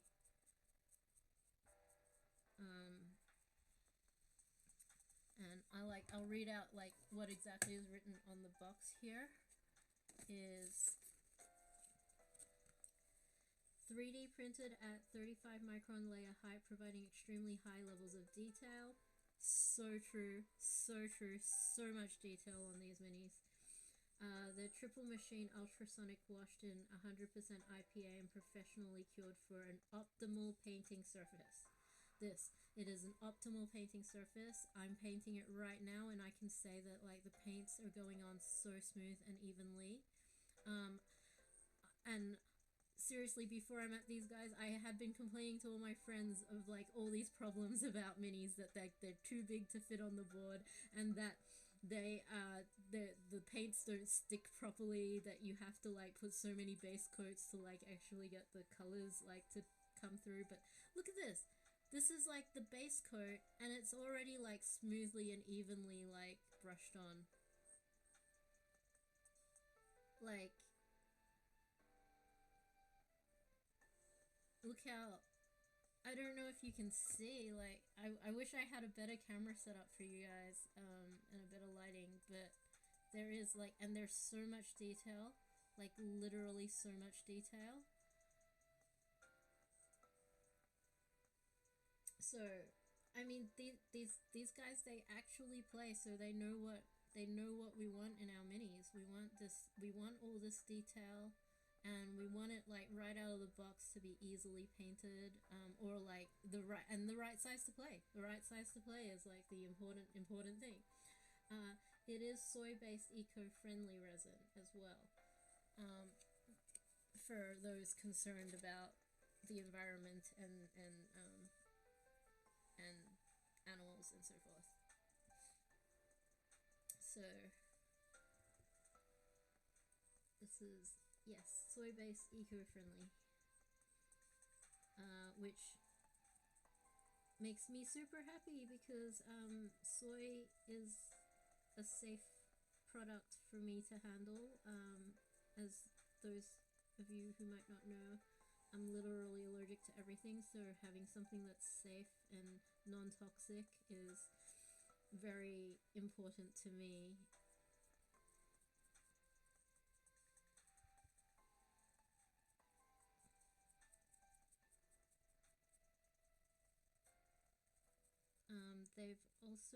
They've got a monthly subscription, which I'm actually considering because for our campaign that would be pretty good, because that way we could have a surprise. um, a surprise each month.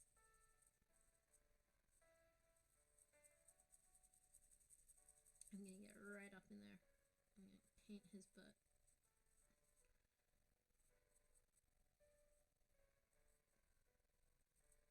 I don't even think I need to get in with the fine one because I was able to shove this brush pretty deep. Oh, okay, I see a spot. I see a spot. I knew I missed a spot. Okay, I see a spot. Firstly, I'll correct some of the stuff that's happening on this cape here. And I think we need a dab more. Okay, so the bigger figurines do need a little more paint. We have discovered this.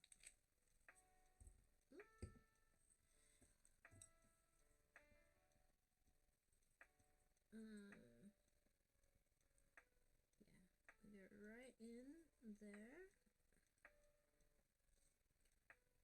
We'll go right in there. There is a little bit of spots where the paint didn't quite get in with broad brush, especially on his underside here. And there is on his cape, between his tail and the cape, is where we couldn't quite get in with the big brush.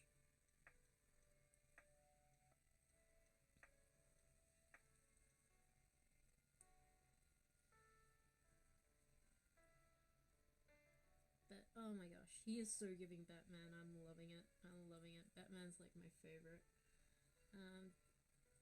What's your superhero favorite? I know Spider-Man is super popular at the moment. I heard Ludwig say it's like the best movie he's ever seen. Like, he's just absolutely loved it. I haven't seen it yet. I haven't seen the latest one. But oh my gosh, I am so here for Tom Holland. He is amazing. And he is very blessed and lucky to have such a beautiful and talented wife, who is as beautiful and talented as he is. Their lip sync battles were just iconic and amazing. Seeing him be so like self-confident, it's like that he is like the icon of of of masculine security. Like,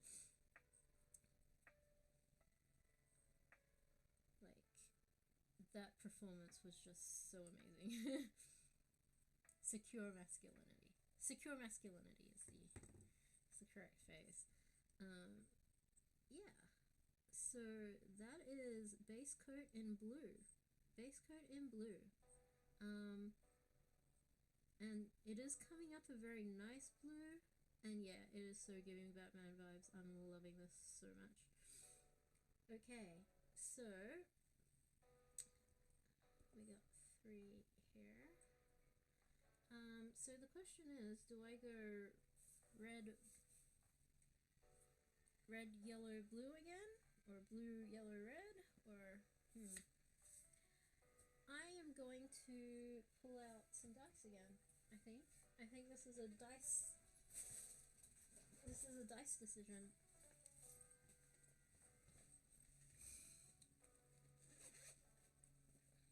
Okay. I'm feeling okay, so what we're gonna do is we're gonna assign numbers. We're gonna use a d6. So we're gonna use our standard d6 here. I'm liking this swirly stone one with the gold for this decision. I am going to assign numbers. We're going to assign some numbers.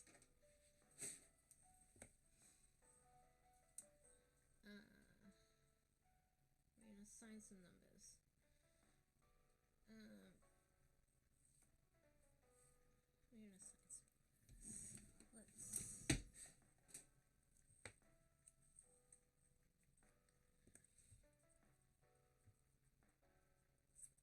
Let's see if they'll stick to the mat.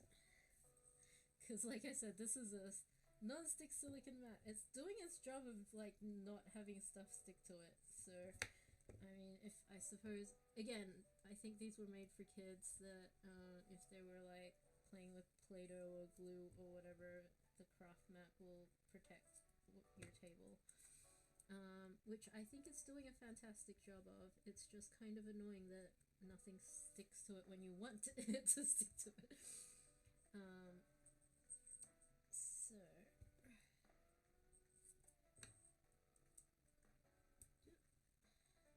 it is sticking. It's sticking enough for this purpose anyway.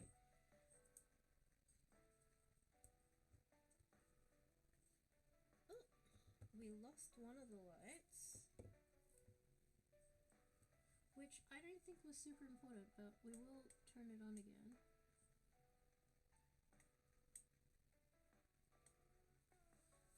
I do actually like how this one's been a little bit warmer. And this one's a little bit colder. I do kind of like how this is all. Ooh, that one keeps turning off. Why does it keep turning off? Is the question.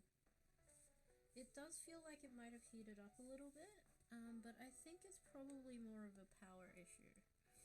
I'm just wondering if I plug the power in.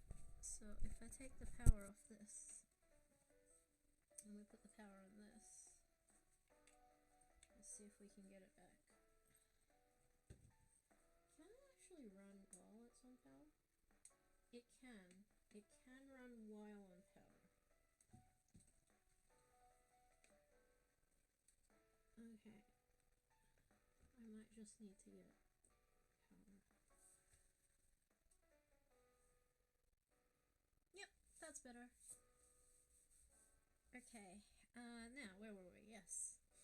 Let's make this a 1. Let's get paint all over our hands. Let's get 1, 2, 3.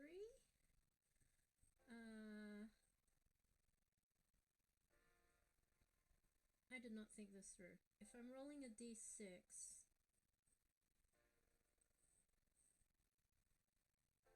you roll it and then you halve the number.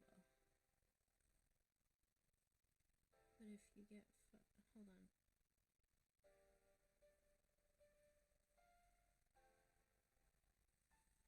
No, you have to go 4, 5, 6. So this will be a 1, 2, 3, 4, 5, 6. That way you only have to roll the 1 time. Yes. That will work. Okay. So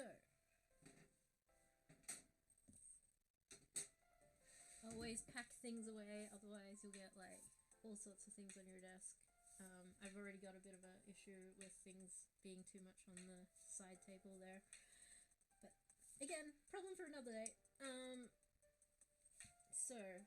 I'm leaving these brushes on blue because we don't know if blue will be the first thing we roll. So first we're going to roll for the color. So 1 or 4 is blue, 2 or 5 will be yellow, and 3 or 6 will be red. Let's see which color is going to be our base coat color that we are going to paint our next mini. 6, also known as a crit. So we will have to wash the brushes, but I will do that in a minute. So red. So I will prep the red. Again, we gotta shake, shake, shake the bottle. Shake, shake, shake. Shake, shake, shake. Give it a good shake.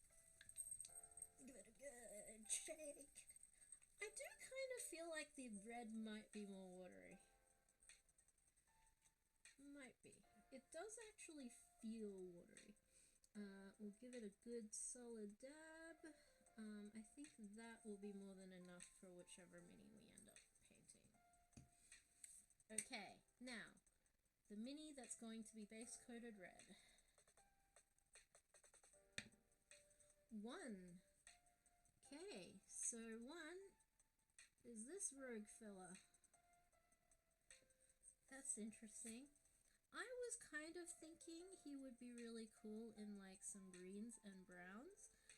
Red definitely does make brown pop, but I'm not entirely sure how it's going to make green look. But we are going to find out together. Again, I'm going to put away my dice so I don't lose it. It's done a great job. Good job, dice. Especially love that you kept your first roll was crit. We always love when dice crit. Unless, of course, it's the boss that's, like, trying to kill you. Then we do not like it when the dice crit. That is, like, the one time. Okay, I've got a little bit of blue tack. I'm just going to put it over there. And that one is actually blue tack, because it is blue. Blue tack. I'm going to put the numbers aside, because I'm sure I'll end up using them at some point again.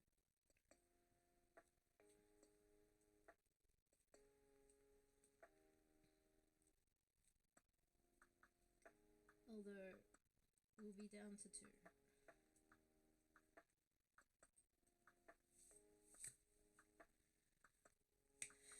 So, red, we get color, and I don't have to move this. I can just swish, swish, swish, swish, swish, swish. And, oh, they do have this thing where you can stick it in the hole there to dry. I'm not really sure what this other little hole is for.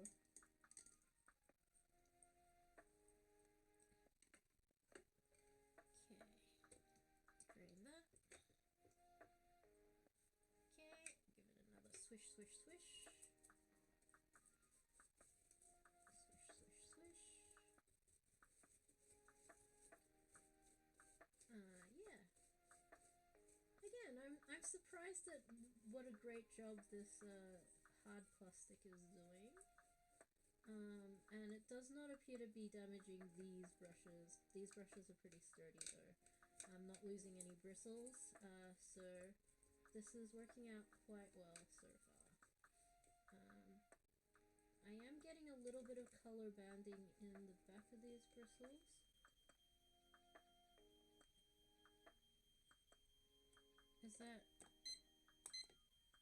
Is that a fire alarm?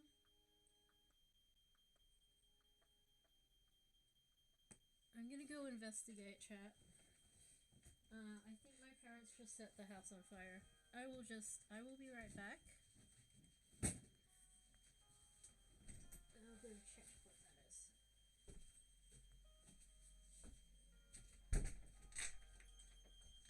Oh!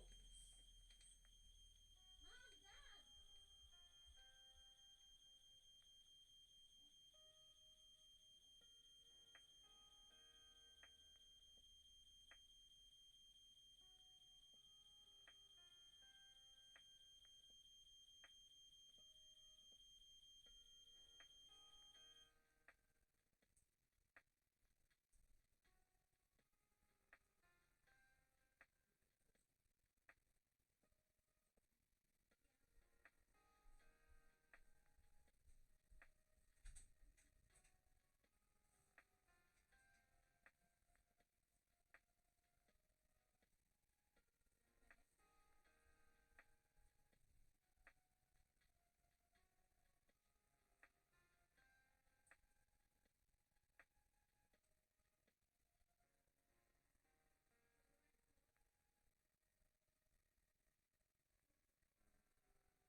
Hi chat, I'm back. Oh goodness. Okay, let's...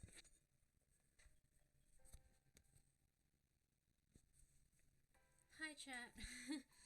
Hi. Okay, I am back. So yes. What happened was my parents did in fact set the house on fire. Well, I mean, it wasn't really it wasn't a big fire. It was just that they left the laundry dryer on. And okay, so what happened was mum usually, like, she keeps stacking these tea towels on top of the washing machine, and a couple of them had fallen behind the dryer, and the ones that, and dad, not knowing, run run the laundry and the dryer, and basically, yeah, the tea towels that were stuck behind the dryer caught, like, overheated and caught fire. So, but we were able to put it out. It's all good. Yeah, once we turned off the dryer and everything, and cleaned out the lint filter and all that, and aired out the place. It's fine. It's fine. I'm having one of those days, chat, really, where it's like, it's just, and I like to avoid drama. I do. I really like to avoid drama. It just happens to me. Anyway, anywho, so we have fixed it. We have taken care of the fire. Like, my house was on fire, but it's okay. We're fine. We're all good. We're all good. The place does smell very, very smoky, so I am glad that I got... It does smell smoky. Like, it really does smell smoky. So I'm glad that I got some of these air purifiers, because I can already feel it triggering my asthma. So I am going to turn on the air purifiers, and I'll put them on the quiet mode, and hopefully that will take care of the smoke. But if you're hearing some humming in the background, that's what it is. It's just the air purifiers doing their air purify thing. So, yeah. Alright,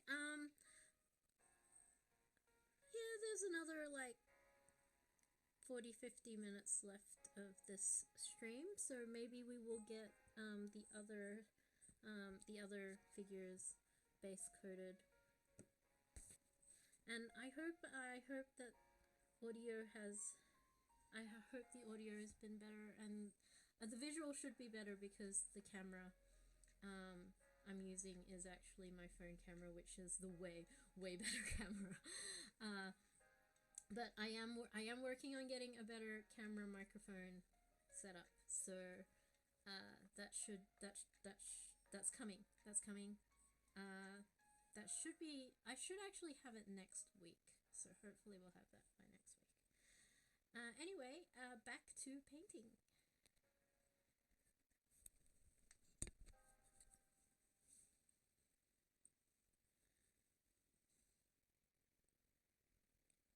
Yep. Okay. We were cleaning brushes. That's what we were doing. We were cleaning brushes. I can really smell that smoke. I'm glad that my parents are actually safe, and that Dad has taken care of the fire. He heroically put it out.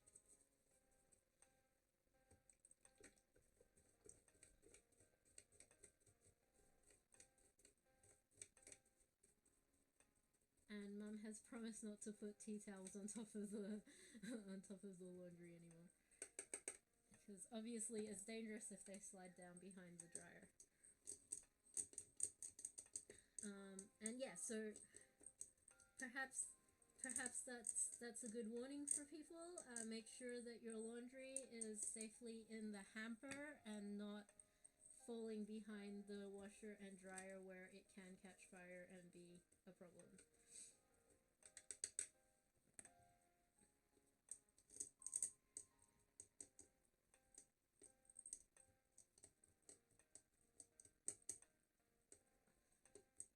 really, I smell so much. It smells like burnt rubber as well. Like, I don't know what was behind the dryer, but I mean, we also found a plastic bag as well. Just, yeah, safety warning. Keep whatever's behind your dryer area, like, completely clear and clean. Cleanliness is next to godliness, and it's also a safety thing. Just cleaner is safer. And always put things away. So we did say red, and we did say this model, and so we are putting those models aside. And we did say the red is already pretty watery, so we don't want to add any extra water. We just want to dab off the excess, because we don't want it too thick, because it is the base coat.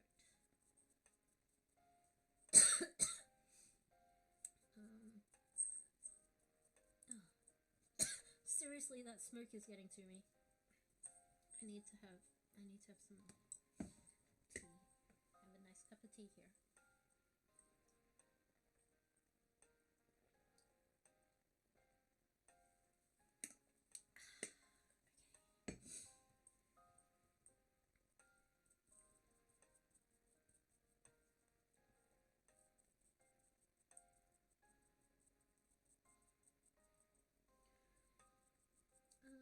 Also, you notice about the holding of the paintbrush. If you hold it like really close, it's you get like very hard strokes, and a lot more control. So when you are doing the really fine work, you do want to be as close as possible to really get the fine. Like you want to be gripping down here to get like the really fine details, to get that level of control. But when you're just like holding it back here, this is like a lot more wild and natural. They'll be very soft, gentle strokes. Which I'm holding it back here so that you guys can actually see where the brush is making contact with the model. But at this stage right here, yeah, I don't need a lot of control. I'm doing some very broad brush strokes, so holding it further back on the brush is totally fine. Really want to get in on the underside of this cape. I am only getting a little minimal amount on my hands, which is actually really good. So now I want to really push the stippling in here on the inside of his face and hood, to really get the color pigments in there. I'm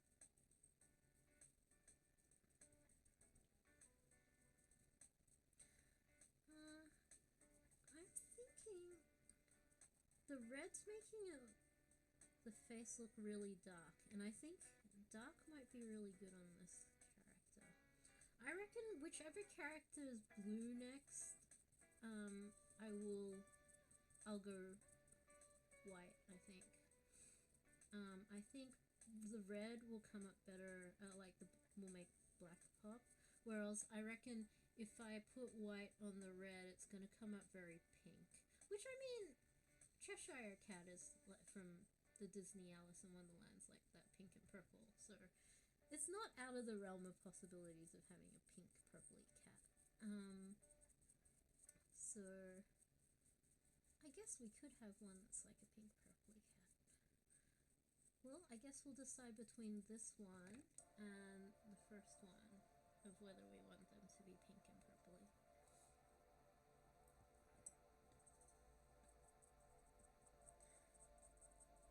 But I think we'll definitely get one of the blue ones to be the white colored cat.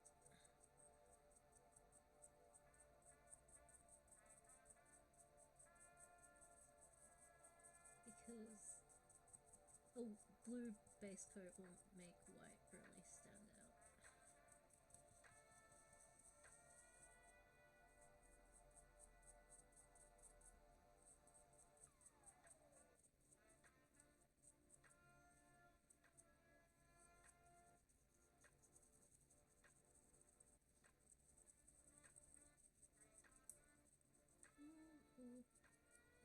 Gotta be gentle. Gotta be gentle. I heard a little bit of a click.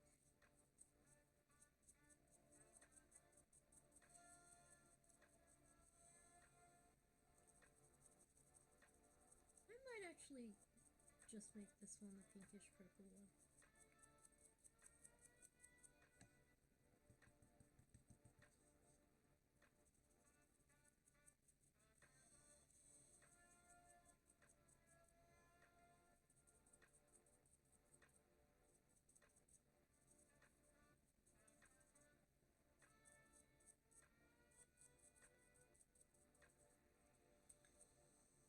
I actually love red fletching on the arrows. I'm gonna do a little bit of research though, because I feel like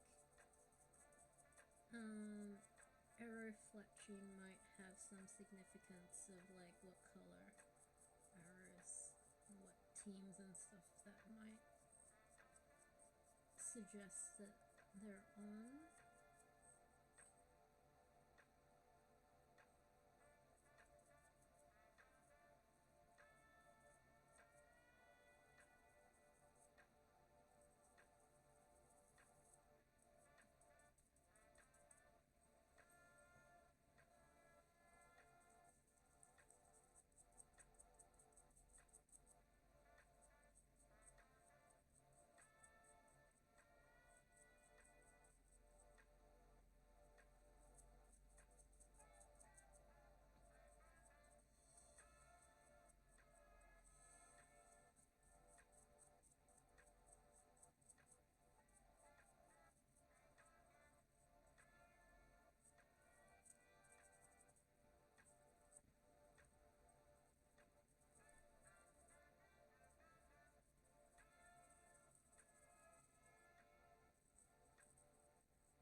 Oops. I keep sliding off frame. Chat, tell me when I do that. I gotta remember to lean forward so you guys can see what I'm doing. I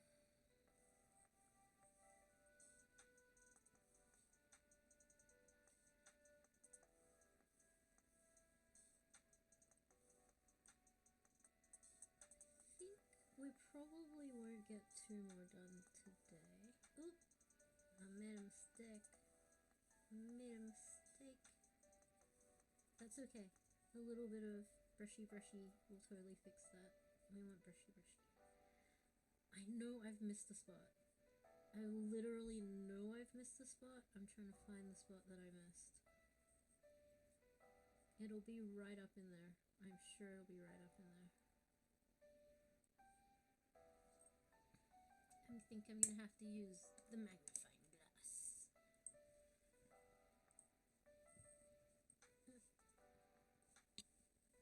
Wow, this magnifying glass, like, okay, this works, guys. This really, like, it actually really works. You can, the details you can see with this magnifying glass that you wouldn't otherwise pick up is just, wow. Like, just, it's amazing how much this magnifying glass is magnifying. And the light as well. It's the light that really does it. Now, I want this to be fairly smooth on a tail, because later that will make a difference. Ah, I can see where I missed a spot. Underside of the tail in here. It's right in here on the tail. Now, that's going to be difficult to get to when I'm painting the cape. I'll make a point to paint the tail before I paint the cape. The inner part of the tail right here.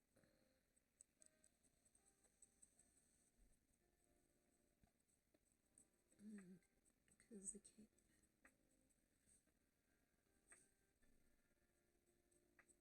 And you know what? I will put heavier red on this side of the cape. It will look really cool once I paint it all the way. And the edge, I'll make the edge a little darker as well. That will really give it dimension. Side of the face here. Yeah, that's all of the little things. We've got some really good coverage here, chat. Really good coverage. Right in there. I want to wipe off some of the excess that's over here. Yeah. Oh my gosh, yeah.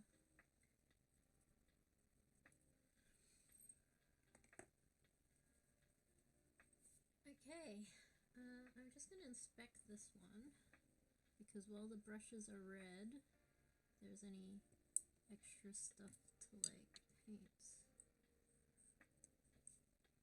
or touch up, now would be a great time to do that.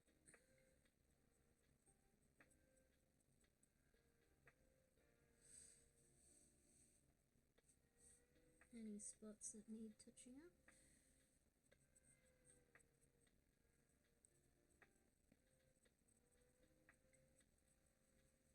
Always the back of the helmet with this one.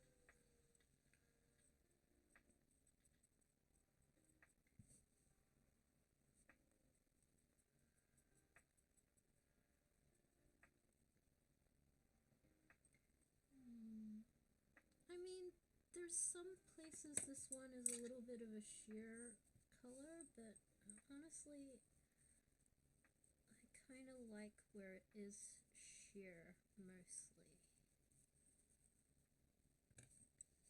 The under part here is the part that kind of, I feel like that's a missed spot. That is a missed spot. And again, I really do think this red a little bit more watery than the other ones. Or like, it's a little more sheer than the other ones. So we do need to get a little bit more in there with the red. So certainly doing a little more touch-upness, particularly on the undersides and in the corners. Definitely will make whatever top coat I put on like pop a lot more.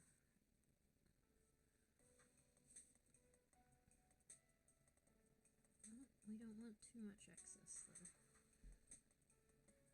Just in the little detailed corners, right up in there.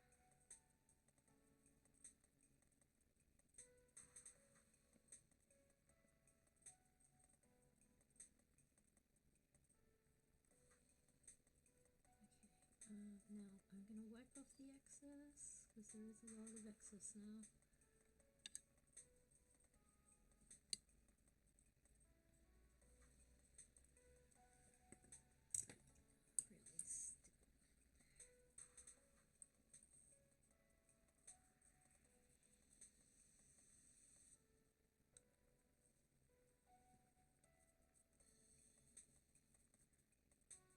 Another thing that the bigger brushes do is they actually like really blend stuff out. So if you do have like a harsh line that you just want to like blend out, the bigger brush is really good for that. But certainly like, you know, the fine detail fine brushes are for fine details.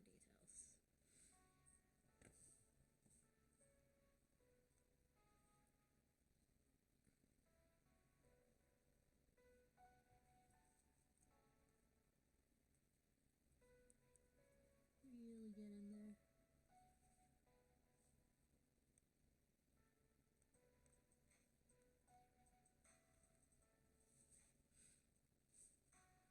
Can I get in there? Yes. Where his foot is just almost touching his butt, and that's like the heel of his foot is touching his butt next to the tail. It's like right in there. There we go. Again, I don't think a lot of people are going to be like, ooh, look at his butt, you know. Right? I don't think a lot of people are gonna like pick up the figurine and look at his butt, but like, I don't know, you know what I mean? So I'm still gonna paint his ass.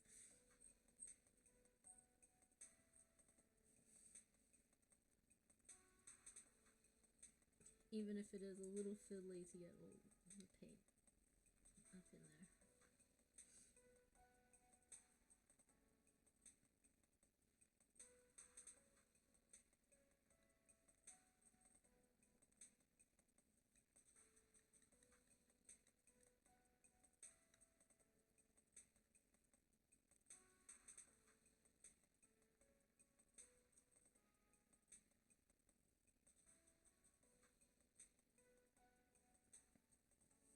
Okay.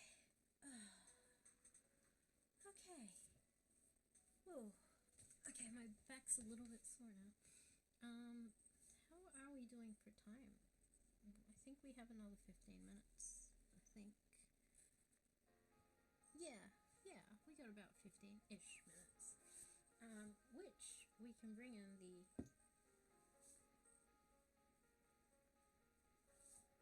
thing to tell us.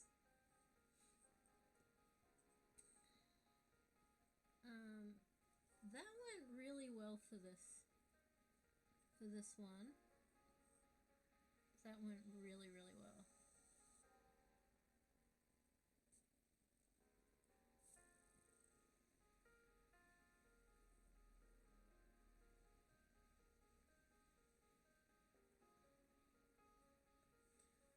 Okay, so we have these two.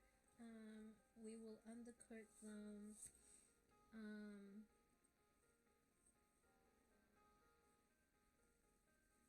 Let's see.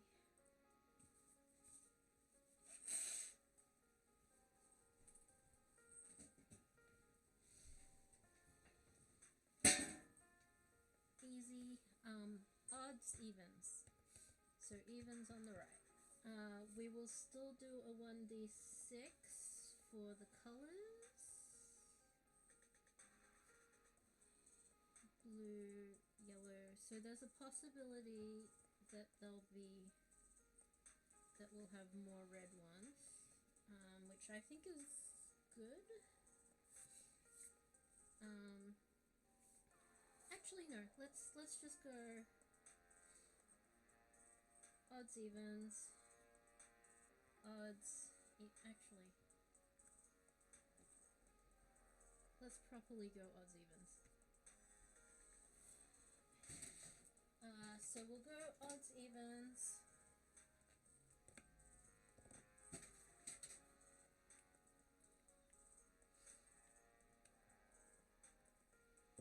And to make it exciting, let's bring in the big guns. Let's bring in a d20.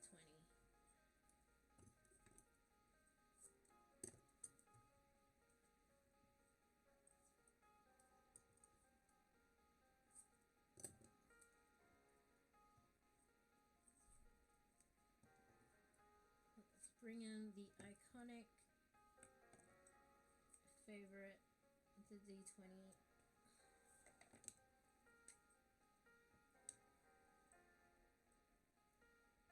Good.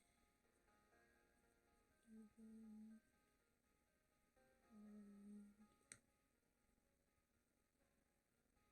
Even. Okay, so how we're gonna do this? Is we're going to roll a d20, and the odd is gonna be blue, the even's going to be yellow. Let's see, let's pick a nice d20. This is my favorite dice. This because it has a liquid core, which has like all the sparkles in it. And it's got gold numbers, and it's got like the black cats on it, which I love. I love cats. I love cats. I am a black cat. Okay, so we're rolling for color first. So odd and even. Which color? Blue or yellow? That is a 7, which is odd, so it is blue. Okay, so we got blue. And now which figure is going to be blue, and whichever one is left is going to be yellow. So odd or even? Odd or even? Which one will be blue? 9. 9 is an odd number because 8 is even and 10 is even, so 9 is an odd number. So that's this one that's going to be blue, and this one's going to be yellow. Okay.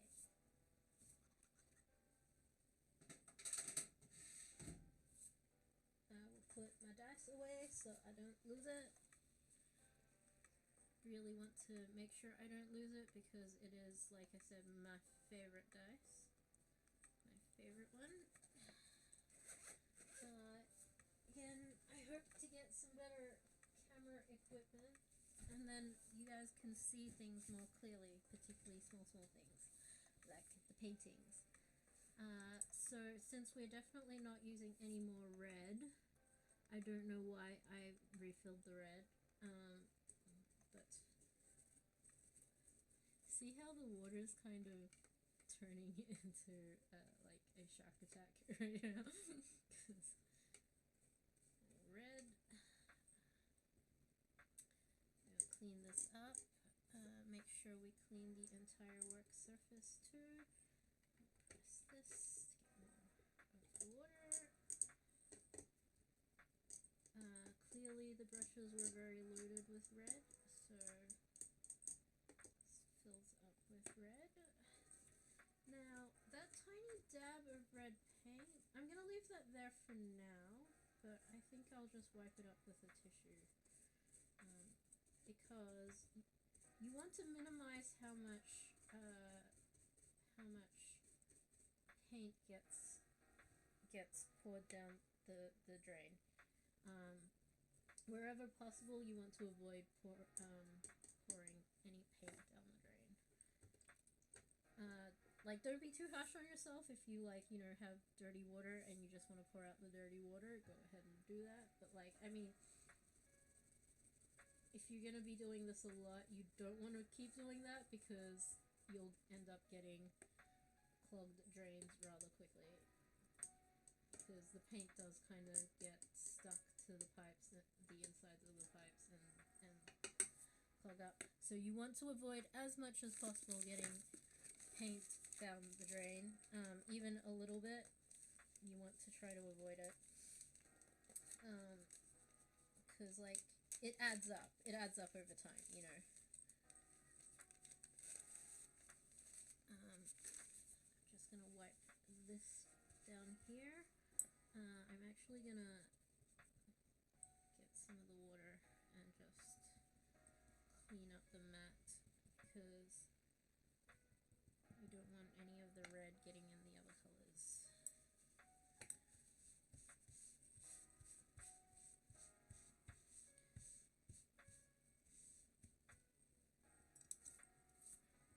I'll wipe down these, but you see how there's still a little bit of red left on there? So we'll give it another swirl. Another swirl. Give it another swish. Give it another swirl. And, you know, brushes also can clean brushes, so you can, like, brush the brush with another brush. That also helps. You scrub my back and I scrub yours. Scrub, scrub, scrub. This water is pretty clear, so I think we're good. Give it a swish. And oh, there's just a tiny, it's the tiniest bit. I think we're pretty good though. And I can remove the odds and evens stickers. Again, I'll pop them aside because I'll probably use them at some point later.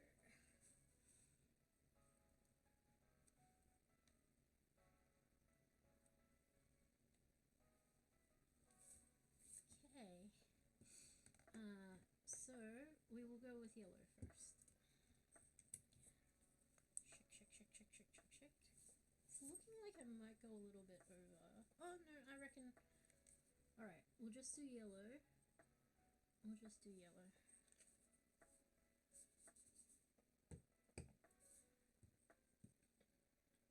Probably won't get to do the blue one tonight.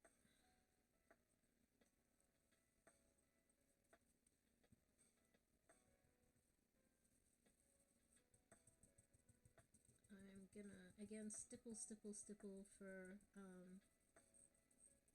to have lots of, texture. I want lots of texture on this one. I don't want it smooth. I will smooth his cape, but his face and hat, I want texture. I want feltiness, furriness, fluffiness. I want to feel the fluffiness. Again, the yellow is going on really quite well. It's very cute. This guy has a little mouse on his head. I am getting druid vibes from this guy, even though he could easily be a sorcerer or a wizard as well. Certainly pointy hat is giving caster vibes. Mage and magic user vibes.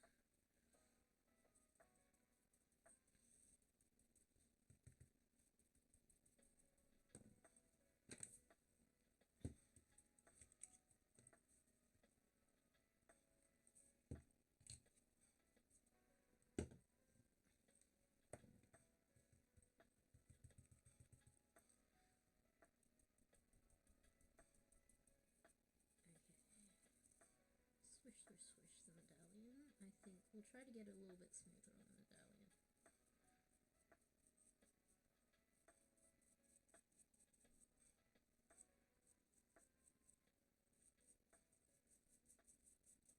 with the medallion, I definitely want to get like, I want to do it like really dark. Possibly might even go black or brown, and then have like gold for the paw print, because I think that will really pop. Because I want it to be like obvious that you can see his medallion, because that medallion's really cool.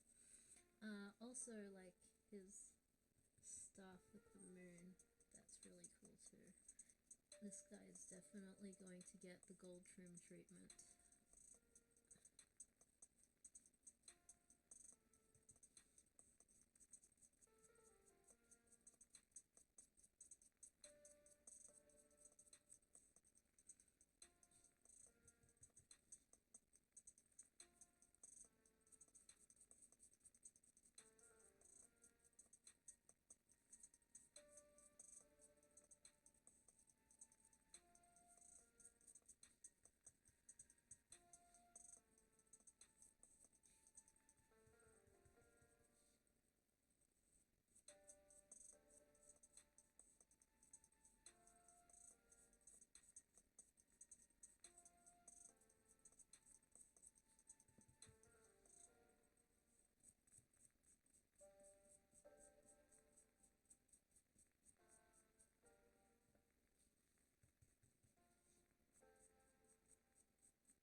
This guy does not look like he needs detailing. He actually has gotten a great coating of yellow all over. I do see one spot. Okay, I do see one spot. I see it, chat. I see it. And in fact, I see it to the point where it's like, yeah, I need to.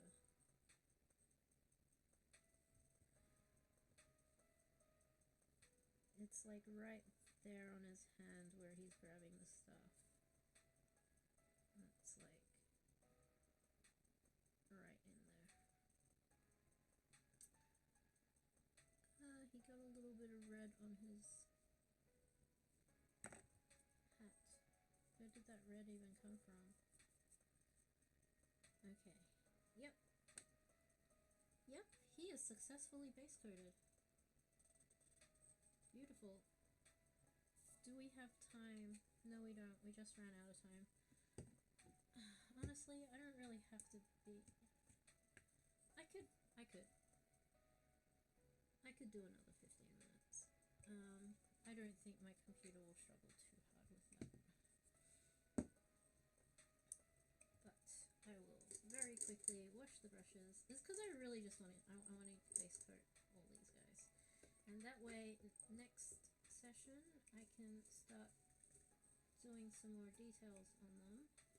And maybe putting together their character sheets. Also deciding, like, you know, what kind of their fur and stuff is.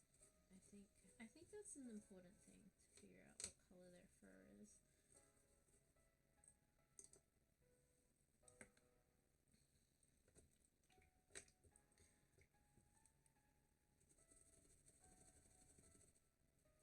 All of them are going to be heroes. But some of them are going to be more fringe heroes than like the main character hero. I think we are definitely going to have to like figure out which ones of these are going to be the main characters. I am thinking we want to have a tank, a healer, and a DPS as the mains. And then have the other characters more as their supporting characters.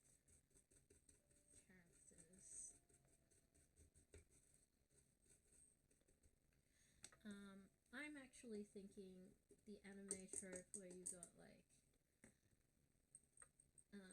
the dark hair, the light hair, and the pink hair would be kind of pretty awesome. So we might end up doing that just for the memes.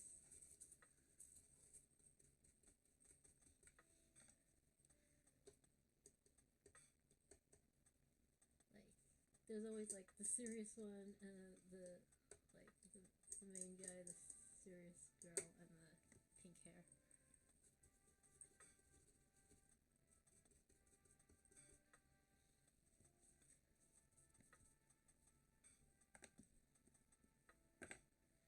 Alrighty, so this one's gonna be blue.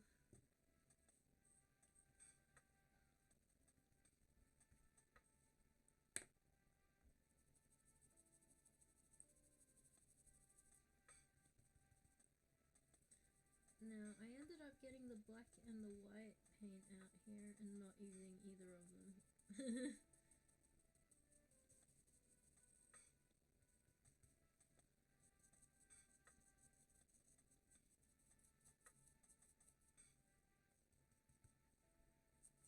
Which I'm thinking I might actually just do that right now.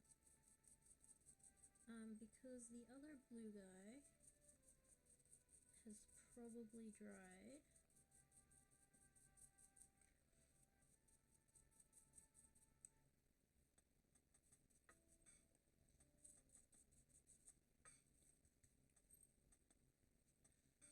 And the red guy's definitely dried. So I could do one red guy as being white fur. I could do the other blue guy as having black fur.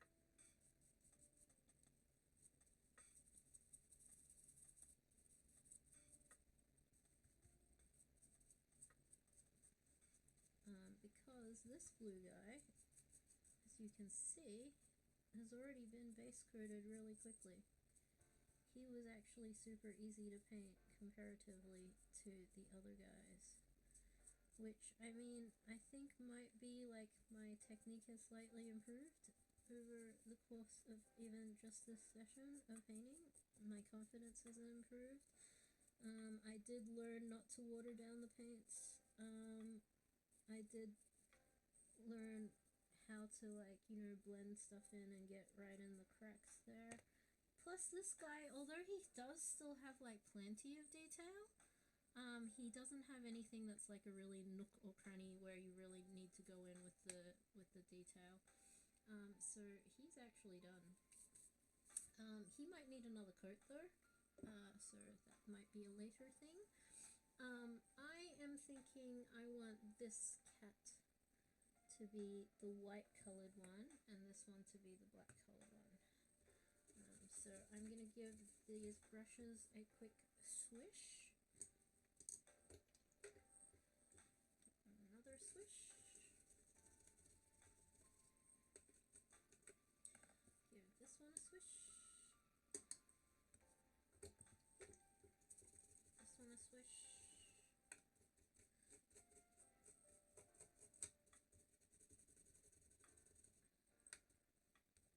I realize that this thing also indicates how full this tank is down here, that's actually super helpful. Now, I think I'll go with the white color first because if you go in with black, it's much more likely that the black will contaminate the, well, make the white go more grey, which we don't want. Or else, if it's the other way around, I don't think that will be as much of a problem. Okay, so this white has dried up a bit, same with the black one there, so it's going to need a little bit of swishy swish.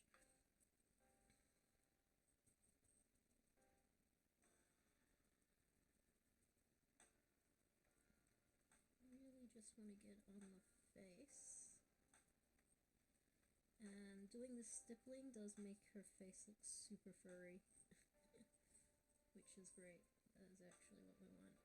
And we want to try to clean up the hood.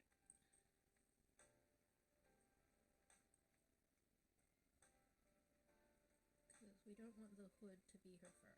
We want her fur to be the fur. I will have to touch that up later. But the stippling is actually working for making her look furry.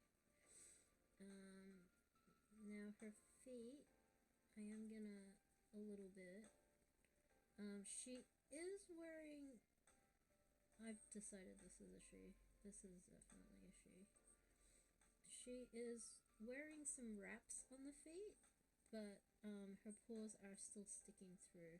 So I do want to get a little bit of the white stippling on the toes there. But I'll definitely be going over with the wraps and defining the wraps in possibly another color. But her little feetsies are definitely fluffy white feetsies. As are, oh, the hands look like they're fully enclosed in gloves. And the ears. The ears definitely look like they're little white fluffy ears. So pop that there. And I do find it funny that this character with the hood and the robe and everything that looks like they're probably going to try to be hiding a lot of the time, or stealthing a lot of the time, is a bright white color. I think that's kind of funny.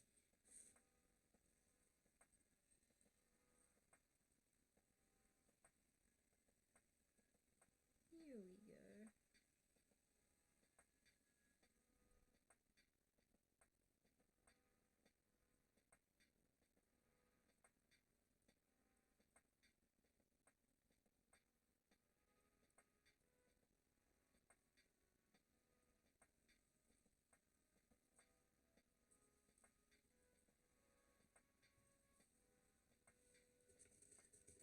Okay, I gotta say, I mean, it might be because the paint was left a bit longer that it was like, that it is not as wet as the other ones, but that did actually work out great for getting this kind of fur thing happening. I feel like it needs a couple more coats to really pop that white fur, and I appear to have missed the tail, but since that's used up most of the white paint there, I'll leave that for next time, and that also gives that a moment to, like, you know, dry over the next few days. Well, it will probably be a week, so it'll dry over the week. So I will also use up the black paint, which has completely dried to the point of not actually being useful. So 3 hours. Let's see, we can revive it. 3 hours is definitely long enough for the paint to dry. We have discovered.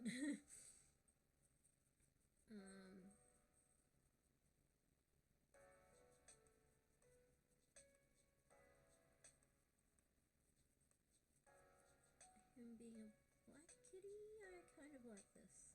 It's a big black kitty. Like I said, he's got Batman vibes a we'll give him Batmanish colors. I do kind of like how the dry brushing is coming up. I think we'll do several layers of that, of the dry brushing.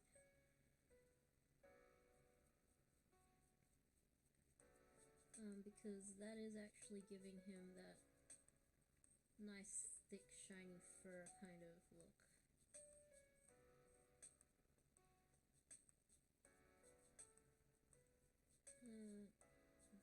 Some of it is transferring onto the hilt of his sword, which is not what I want.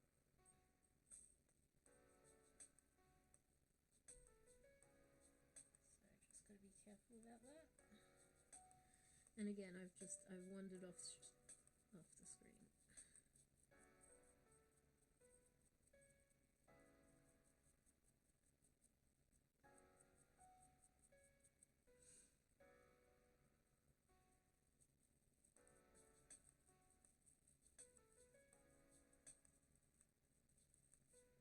Okay.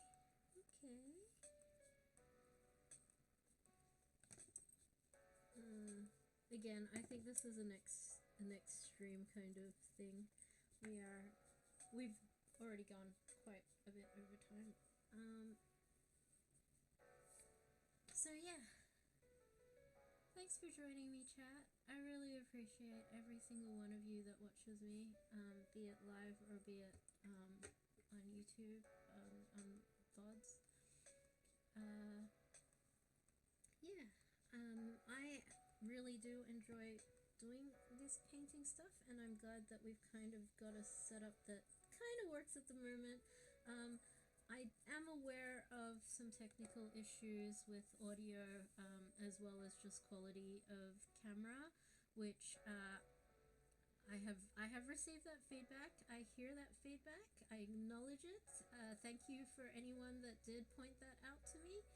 I will definitely work on trying to fix that. I didn't end up getting to use this little palette this time, but I think that's because it'll be most useful when I'm doing like the fine details, because then it'll be like a little well that I can fully load the fine brushes on. So because see, if you put them in here, the paint like spreads out, and then you kind of end up chasing the paint to like load it on the brush. So I actually do think that this will be helpful when I'm doing like the finer details and I want to like load the brush a lot without pushing the paint around. So I actually do think there is a good purpose for the tiny welds. And I really love that it like slipped so nicely into this mat right here. That is fantastic that it fits so perfectly. Yeah, so I am gonna clean up this brush with the last of this water here.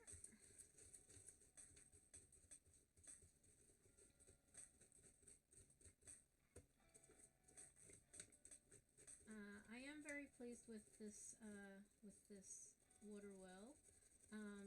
This does actually, I think this will really shine when we're doing the details, and you don't want the water to like be muddy because you want to have like some clean, clear colors. I think that's where this water well is gonna like shine the best.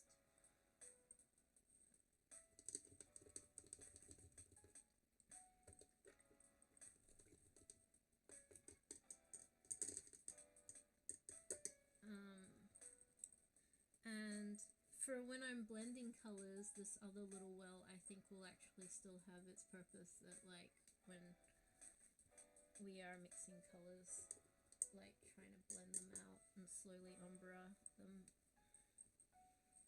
So I do think all of these things do have a function that will be helpful.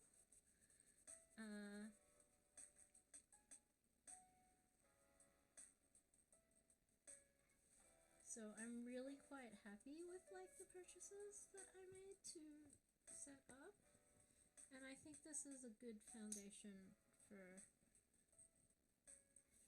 painting minis. Yeah, and I'm quite happy with the setup. I'm happy with the lights as well. These lights are actually really good. I like these lights.